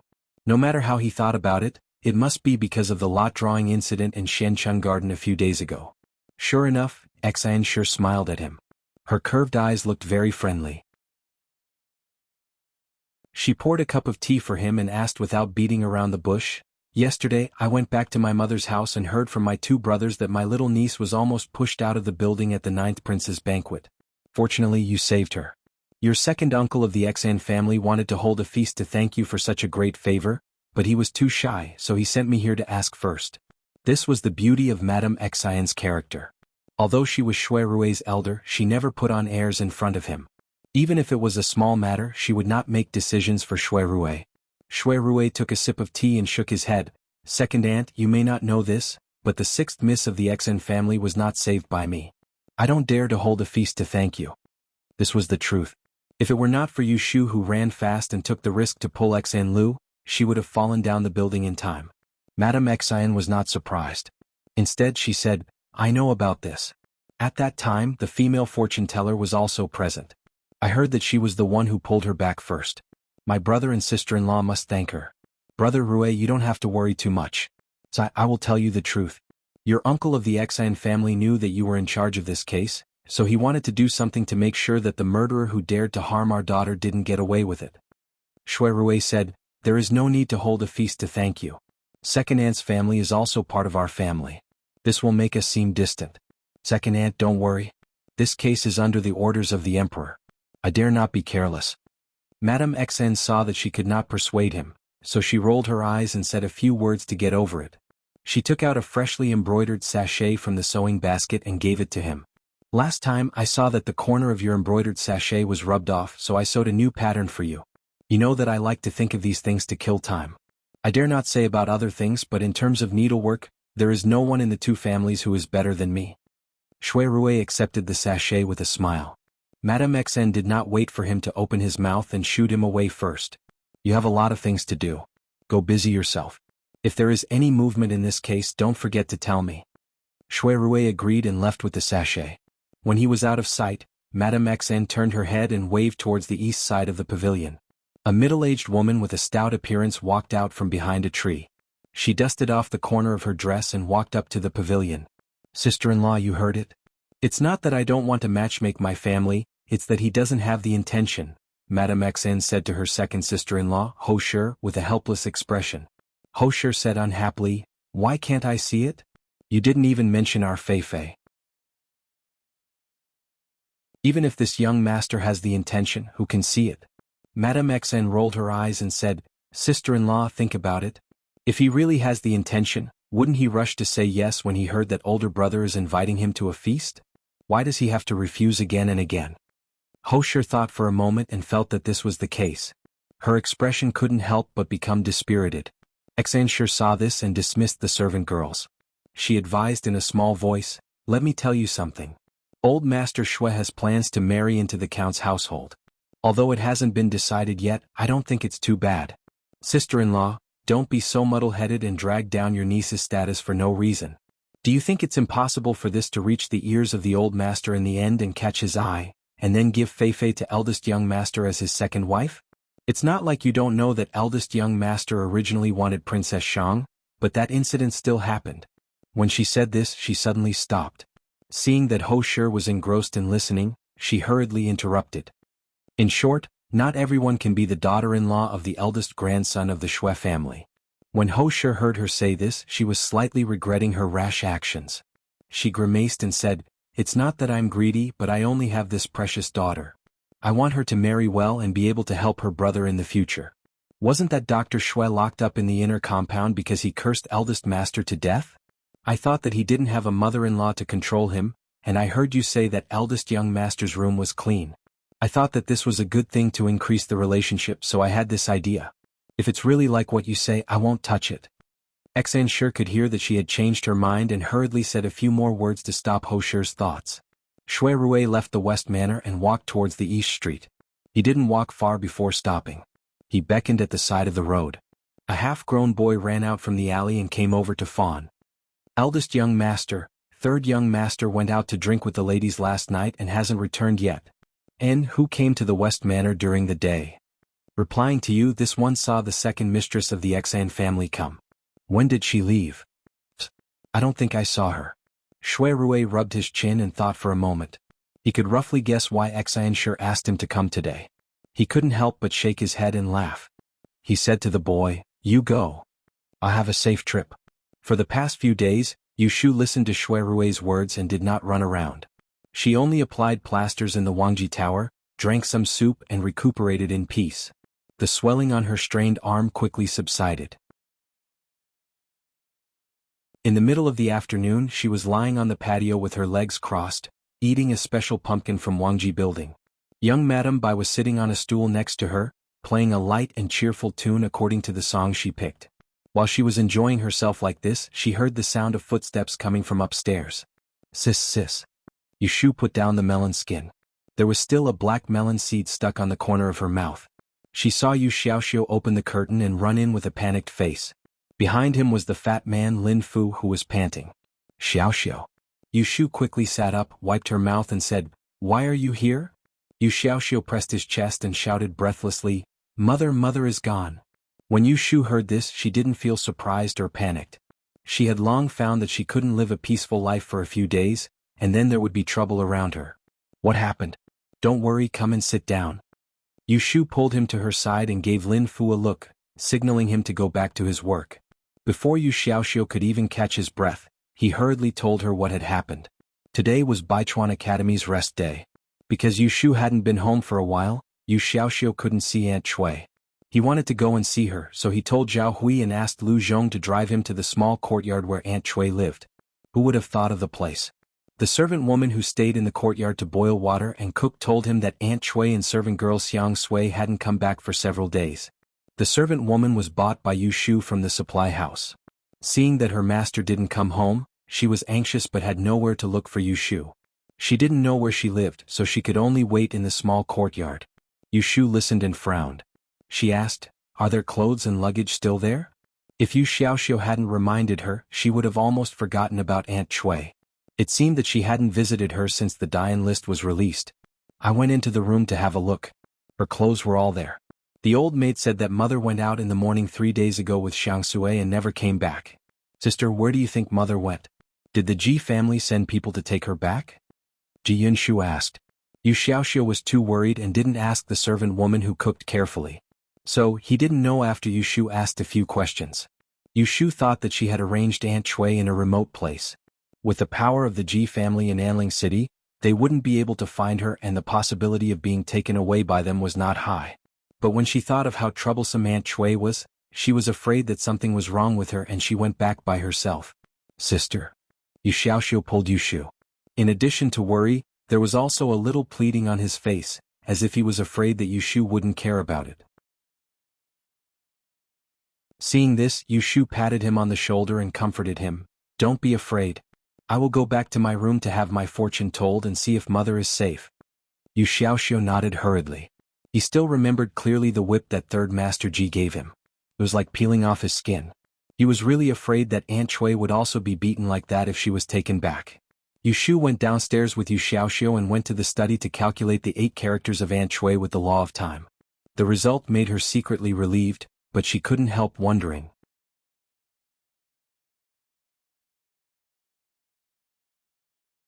Chapter 433. In the evening when Shui Rui came back, he didn't see Yu Shu in the building. He asked someone and learned that Yu Xiaoxiu came in the afternoon. At that time, Madame Bai, who was playing the pipa, was there. When she heard that the siblings said that their mother disappeared and went out to look for her, she told Shui Rui the truth. Shui Rui knew what kind of person concubine Shui was. Of course, he also knew that Yushu did not really like this biological mother who had remarried into the Ji family as a concubine. Saying that she did not like concubine Shui was just a nice thing to say. Compared to that concubine Shui, she treated Zhao Hui more like a real mother and daughter. Yushu went out. Since Shui Rui had nowhere to look for her, he got busy with his business first. He pondered over the few testimonies he had obtained today. Just like that, he waited until it was past dinner time before he saw Yushu return. When Yushu came back from the backyard, she saw the light in Shui Rui's room on the first floor, so she directly pushed the door and went in. She found a chair to sit down and drink water while calling Shui Rui in the small study room. "Eldest brother, I'm back." When Shui Rui heard the sound of the door, he put down what he was doing and came out to have a look. She was sitting there rubbing her legs with her shoulders down. She looked tired. He guessed that she didn't find her, so he asked, "How come I heard that your mother disappeared?" "Well, she ran out a few days ago and disappeared. When Xiaoxiu went to see her today, he found that she was missing. Xiaoxiu and I looked for her in the east of the city for the whole afternoon. Someone saw her leaving home with a maid, but we didn't know where she went. I saw that it was late, so I sent Xiaoxiu back and then came back." Yushu was depressed. This time she was negligent. She didn't think that Aunt Shui forgot the pain after the scar was healed. She was so bold to run out. If she knew this, she would have asked the old maid to keep an eye on her. Shui Rui said, "Shall I send someone to help you look for it?" Yushu casually said, "There's no need. She doesn't have much money on her and she can't go far with a maid. She might come back tomorrow." As soon as she finished speaking, she noticed Shui Rui's slightly disapproving expression, and only now did she feel that her words were slightly cold. After all, as far as Shui Rui was concerned, no matter how bad concubine Shui was, she was her birth mother in the end, and he didn't know that she'd never taken that woman to be her mother. So he rubbed his eyebrows and said, "I did a divination.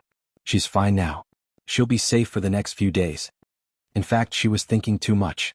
Shui Rui had long understood her temperament. He knew that she was a person who put herself in others' shoes. Others had to treat her well first before she would treat them well. She was not willing to suffer losses, but she was also a person who valued friendship and righteousness. How could she be cold? However, this person was missing, not something lost. How could he sit back and do nothing? Shui Rui sat down beside her, poured a cup of warm water and handed it to her. He patiently said, "Let's see tomorrow. If she doesn't come back, I will help you look for her. Even if nothing happens, it's not good to let your mother stay outside." Yushu considered Yu Xiaoxiu's mood, so she agreed to his words. She didn't want to talk about Aunt Shui anymore. She touched her empty belly and said, "I'm hungry. Let's eat first." Needless to say, she knew that Shui Rui hadn't eaten dinner yet. He was waiting for her. Sure enough, Shui Rui had already asked people to prepare the meal. When she came back, they could start eating. At the dining table, Shui Rui talked to Yushu about an upcoming event. Next month is the Saint Ancestors Sacrifice Day. Every year, the Taisha Library will choose a few people to accompany the emperor. This is a rare event. When you go to the library these days, remember to pay attention. It's best to ask Academician Fong. According to your ranking in this year's De Yen examination, you will most likely be selected. I'm afraid that you will be secretly replaced by those aristocratic children. So you have to plan early. Yushu asked in confusion, "Saint Ancestors Sacrifice Day? Which day is it?" Seeing her expression, Shui Rui realized that she still didn't know about it. Although it was strange, he still told her, "The 9th day of the 5th month is the death anniversary of Emperor Anwu. Since 200 years ago, the emperor has been holding the Memorial Day. Every year on this day, the emperor will go to the imperial mausoleum to worship heaven, to comfort the holy spirits of the past generations, and to pray for the people of the world. All the officials with important positions in the court have to follow.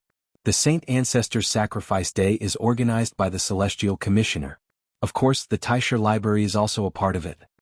Yushu nodded and said, "I know. There is Academician Fong's morning class the day after tomorrow. I will ask him." Accompanying the emperor was not a small matter. She didn't expect that she would have the opportunity to see the emperor's true appearance so soon. She didn't know what the emperor looked like and what his temperament was like. After the meal, Yushu found a chance to remind Shui Rui, "Big brother, I think you will see blood tomorrow.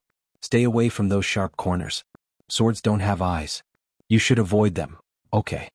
Shui Rui didn't ask how she calculated it in detail. He made a mental note to be careful tomorrow. Seeing that she was going to go upstairs to rest, he hesitated and stopped her at the door. "Hmm? Is there anything else?" Yu Shu turned around and casually rested one hand on the door frame. She was wearing a bamboo-colored gown that accentuated her long legs and slender waist. It was rare to see such a tall girl at the age of 16. People with slender figures often made people feel that they were delicate, but she had a strong backbone. Just by looking at her, he couldn't help but like her and couldn't help but look forward to her. Shui Rui smiled warmly and changed the words that were on the tip of his tongue. "Nothing. Go to bed early. Remember to let them apply medicine for you. Forget it." He didn't want to be too hasty and ruin this unspoken closeness in front of him. The next day Yu Shu prepared to go home. Yesterday she sent Yu Xiaoxiu back. Because it was dark, she didn't enter the house. She also missed Zhao Hui and the little baby. Lin Fu knew that she was going back to the Fu, so he had already informed the kitchen maid to prepare a 4-layer high food box. Inside were the soups and pastries that were unique to Wang Jilu. He also prepared a basket of pumpkins and fruits that he had purchased a few days ago and carried them to the hidden box at the back of the carriage for her to bring back. Yu Shu greeted Shui Rui in the morning. Shui Rui knew that she would stay in Wang Jilu until she finished sorting out the big box of files, so he wasn't worried that she would run away. He was also secretly glad that he found such a job for her to do and kept her. Otherwise they wouldn't be able to see each other every day. As soon as the sun rose, Yu Shu returned home. Zhao Hui was very happy to see her. She sent her to greet old Madame He and called her over. She hadn't finished her confinement yet. She sat on the bed with a silk quilt covering her stomach. She ordered the servant girl to bring the tea table. Soon the table was filled with food. The two of them talked. Yu Shu didn't mention Aunt Chui running away from home. Yifangji went to the medical center. Yu Xiaoxiu was coaxed by Yu Shu last night, so he went to school as usual today. Yu Shu ate half a plate of melon seeds and finished telling Zhao Hui about the inside of Taisha Shu garden. Coincidentally, He Xiaochuan woke up. After the wet nurse fed him, she brought the child over for her to see. Zhao Hui said, "The last time you came home, the string of bells you gave me was really useful. In the middle of the night, when this brat cried and made a fuss, you shook it. When he heard the sound, he became obedient. It's very worrisome." As she said that, she let the wet nurse pass the child to Yu Shu. This time, Yu Shu was not so reserved when she hugged He Xiaochuan. She touched his soft little hands and felt that it was fun. He Xiaochuan ignored her touching and yawned twice. After a while he fell asleep again. At this time there was some movement outside the door. Shen Nanny went out to help, but after a while she ran back in and said to Zhao Hui and Yu Shu with a strange expression, "Madam Miss, there's a matchmaker in the front yard." Zhao Hui was stunned and didn't react. Yu Shu turned around and asked, "What matchmaker?" Shen Nanny stomped her feet. "He said he's here to propose marriage to Miss." "Ah." Zhao Hui hurriedly sat up straight and asked in detail, "Where did this person come from?" "He came to propose marriage." "What's going on?" Although she, as a mother, had long been concerned about Yu Shu's marriage, without Yu Shu's approval, she had only been thinking about the dowry list in private. How could she not be surprised when a matchmaker suddenly came to visit without any preparation? "The servant will go and ask." Shen Nanny couldn't explain clearly, so she walked out again. "Wait."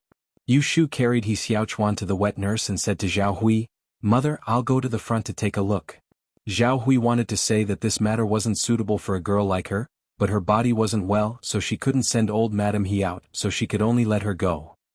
When she arrived at the front courtyard, just as Yu Shu walked through the door of the living room, she saw a woman in red and green sitting on a chair on the east side. She looked to be in her 40s, and behind her was an 8 or 9-year-old girl. This woman had smile lines on her face and was looking around. When she saw Yu Shu, she hesitated for a moment before standing up. She looked Yu Shu up and down and asked tentatively, "Is this the eldest miss of the Yu family?" Yu Shu glanced at her, walked over, and sat down on the main seat. She said, "Who invited you here?" The matchmaker had good eyesight. Seeing Yu Shu's manner, he guessed that she was the one in question. He didn't get angry at her for neglecting him. He smiled and smoothed the collar of his clothes. He said eloquently, "Eldest Miss Yu is truly a handsome person. Just by looking at you, you can tell that you're a dragon among men. No wonder you were able to pass the Imperial Court's Dayan examination. You've done well. However, a girl will always be a girl. At your age, you're not young anymore. You should find a good family as soon as possible.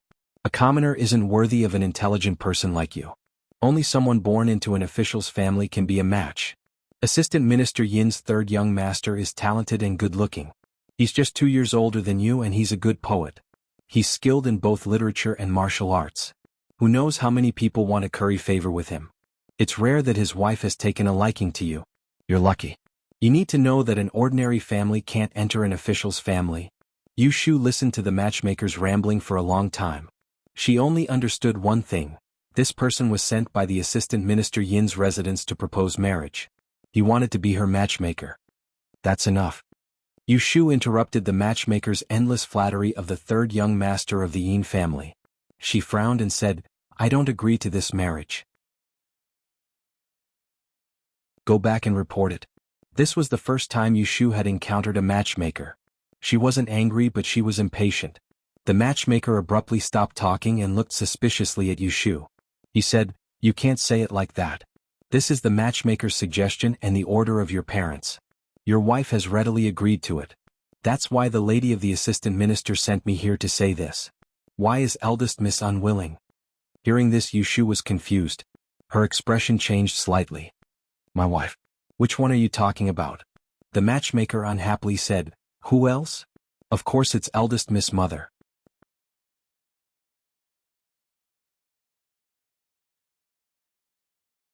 Chapter 434. Updated, Yu Shu got some information from the matchmaker. Only then did she find out where Aunt Chui, who had disappeared for a few days, had gone. It turned out that she had gone to find her old master's family.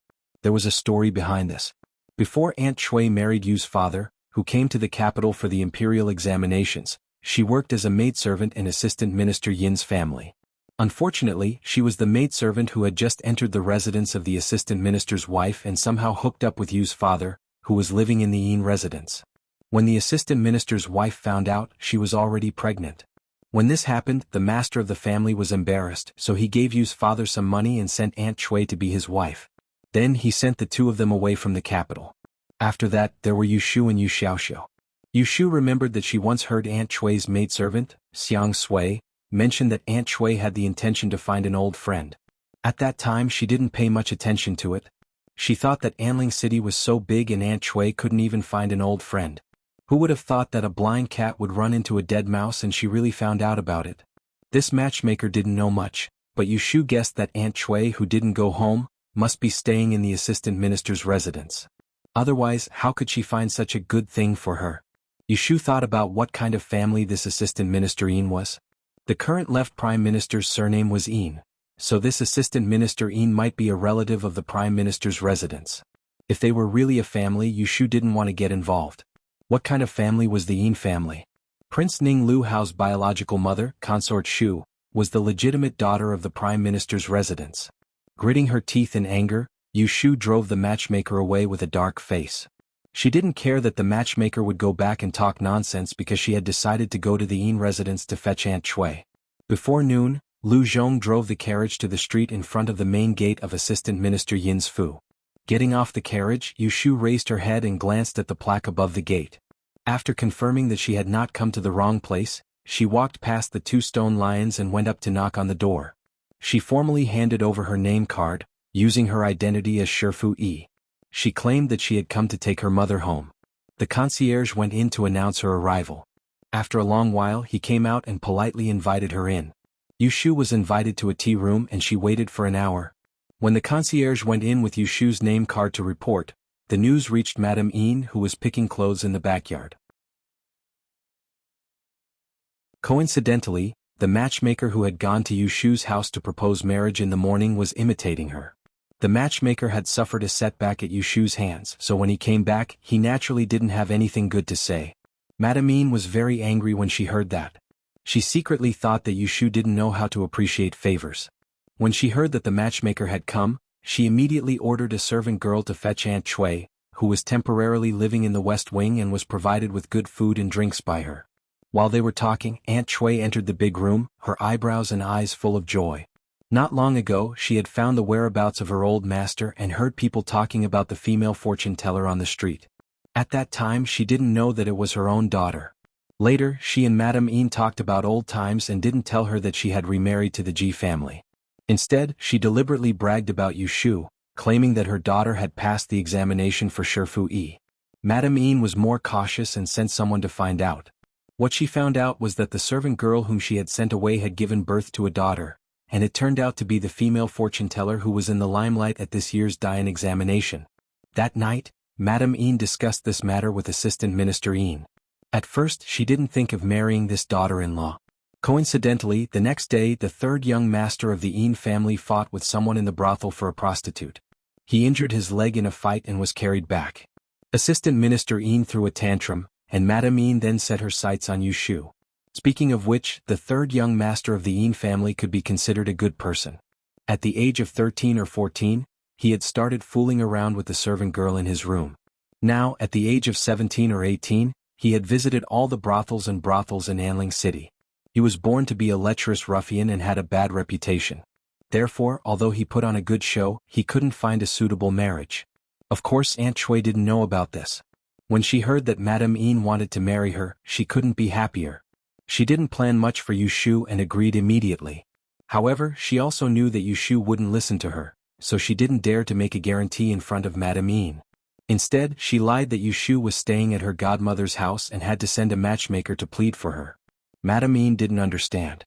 All she wanted to do was to find a reliable woman for her youngest son. Therefore, she asked for Yushu's date of birth and took it to the exchange house to compare it with third young master Yin's. The result was a good one. Madame Yin already had an older son to inherit the family business, so she didn't have to find a woman of equal social status for her youngest son.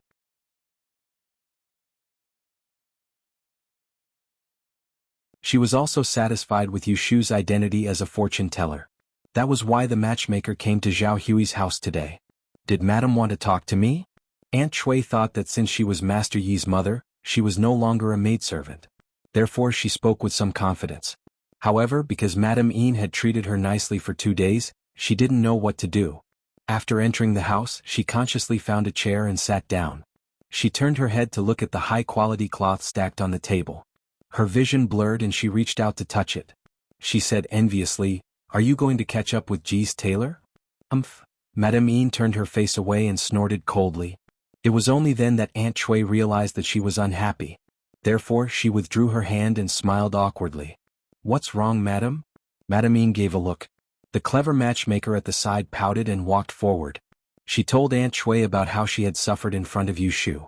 The eldest daughter of the Yu family has such a stubborn temper. She heard that I was sent by the assistant minister's residence, but she didn't give me a good look. She didn't even take a sip of tea before she chased me out. She said that her marriage wasn't up to you, madam, to decide.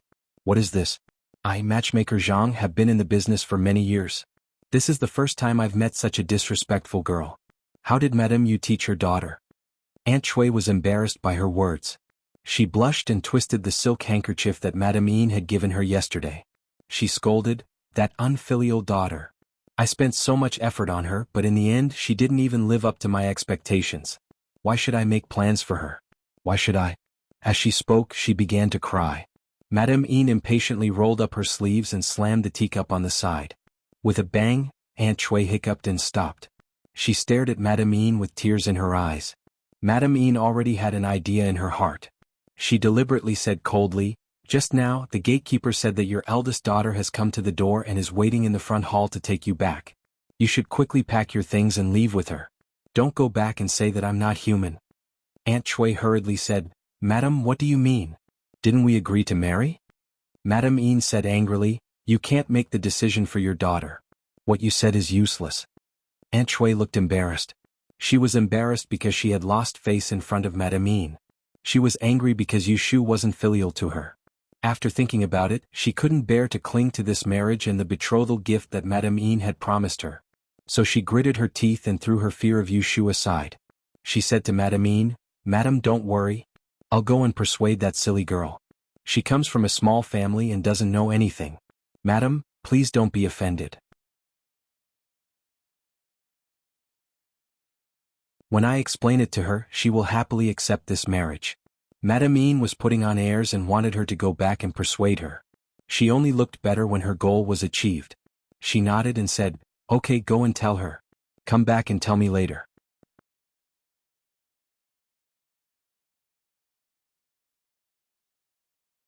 Chapter 435. Yushu waited for an hour. When her anger was almost gone, she saw a figure slowly walk in through the door. Because she was in someone else's home, it was not good for Yushu to lose her temper. She watched coldly as Aunt Chui sat down across from her. She gave her an uneasy smile and said, "I am only staying at someone else's fu for a few days.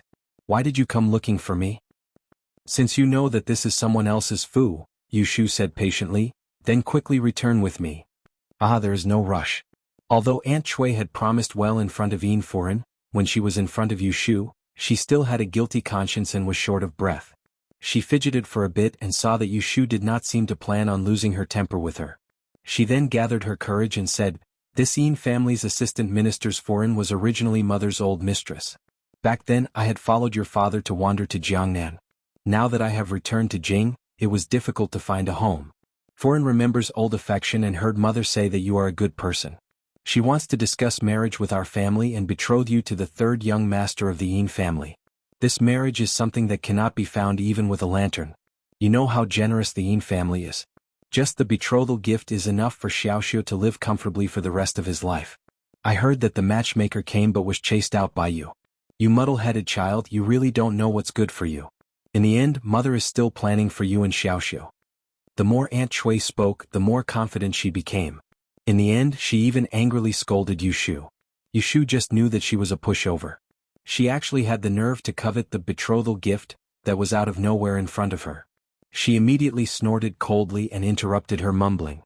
She said, "Mother really has a lot of face. Even the wife of the assistant minister wants to claim kinship with you. She wants her own son to marry you, the daughter of a servant girl.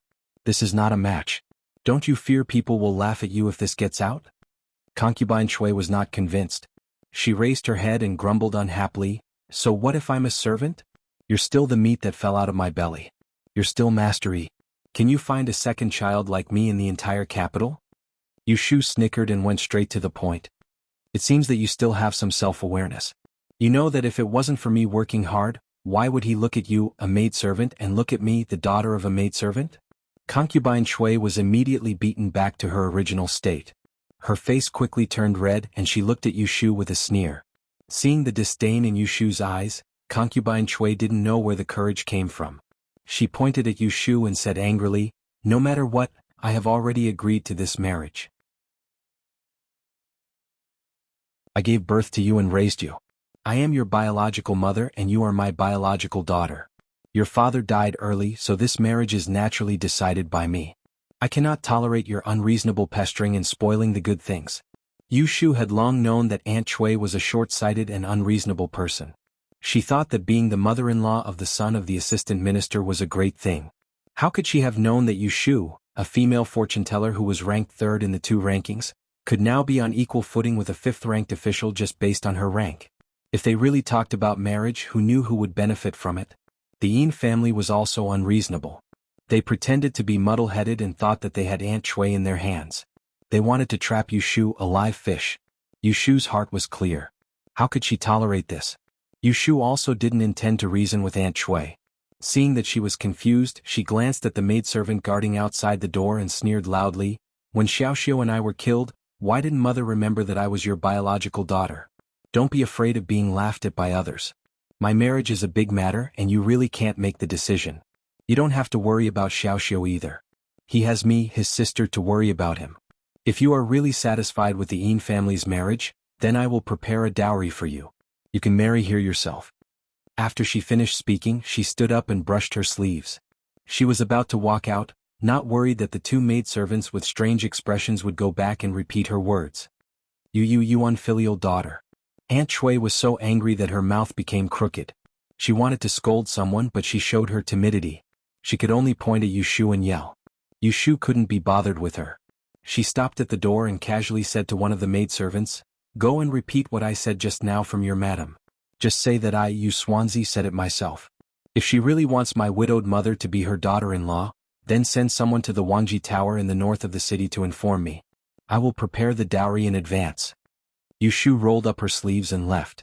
She changed her original idea of taking Aunt Chui away. This assistant minister Yin's family dared to plot against her, so they couldn't blame her for not giving them face. As for Aunt Chui, she didn't believe that Madame Yin would not throw her out after hearing her words. Let's not talk about whether Madame Yin would throw Yu Shu and her daughter out after hearing what they said in the small tea room for the time being. Yu Shu walked out of the assistant minister's mansion and returned home. When Zhao Hui asked, Yu Shu only said that Aunt Cui found her old master's family and caused a misunderstanding by disturbing them. She didn't say it in detail. After all, she was almost sold by her own mother. This wasn't something to be happy about. Zhao Hui sighed inwardly when she saw her uneasy expression. She could roughly guess what was going on. Although she hadn't met Yu Shu and her brother's mother, she had heard a lot about her. Back when she was taking care of Yu Shu and Yu Xiaoxiu in Yang City, she vaguely knew what kind of person Aunt Cui was. Otherwise, she wouldn't have forced Yu Shu to live on the streets. She still remembered that around this time last year, when shopkeeper Chao was still the eldest son of the Shui family, he carried Yu Shu back from outside on a rainy day. Yu Shu was beaten until her skin was torn and her clothes were ragged. At that time, she thought that if this was her child, she wouldn't let anyone hit her even if it meant risking her life. Thinking up to this point, Zhao Hui held Yu Shu's hand tightly and said with a pained expression, "To put it bluntly, even if she's your biological mother, she can't arbitrarily arrange your marriage. When a woman marries, it's equivalent to living a second life. Although your mother's knowledge is shallow, I know that you're not like ordinary children in the house. You have big ideas and a competitive personality. If you really want to find someone to grow old together, it's not enough to just find someone that suits you. That person must also be able to tolerate you." When Yu Shu heard Zhao Hui's heartfelt words, she was slightly startled. A person suddenly appeared in her mind. That person was very tolerant of her and could endure her strong personality. It could be said that he was also very good to her. Yu Shu suddenly came back to her senses. Only then did she realize what she was thinking about. She couldn't help but blush a little. Afraid that Zhao Hui would see through it, she lowered her head and leaned on her shoulder. She didn't mind the smell of blood on Zhao Hui's body. She rubbed her head against Zhao Hui's hair and muttered, "Mother is so lucky to have found such an infatuated person like Godfather." Zhao Hui smiled and pinched her face. "I was just talking about you, but you're making fun of father and mother." Yifangji came back from outside. When he lifted the curtain, he happened to hear Zhao Hui's words and asked, "What are you making fun of us about?" As he spoke, he took the sweet soup and tonic from the maidservant at the door and stirred it with a spoon. He gently blew on the hot air.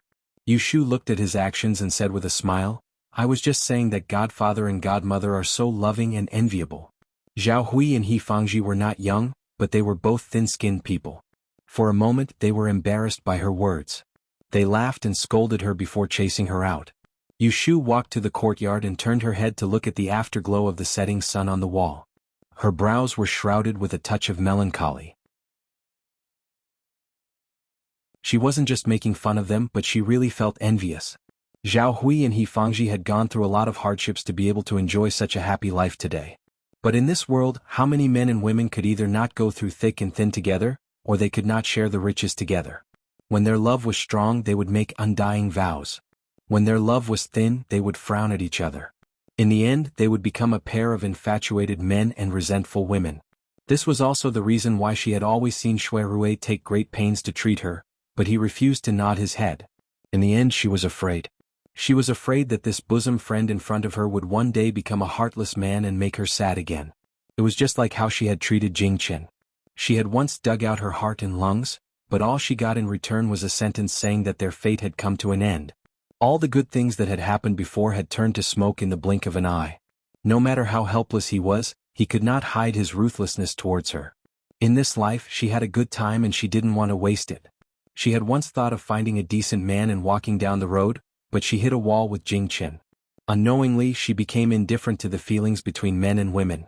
However, it couldn't be denied that after she became disheartened with Jing Chen, she couldn't help but be moved by Shui Rui.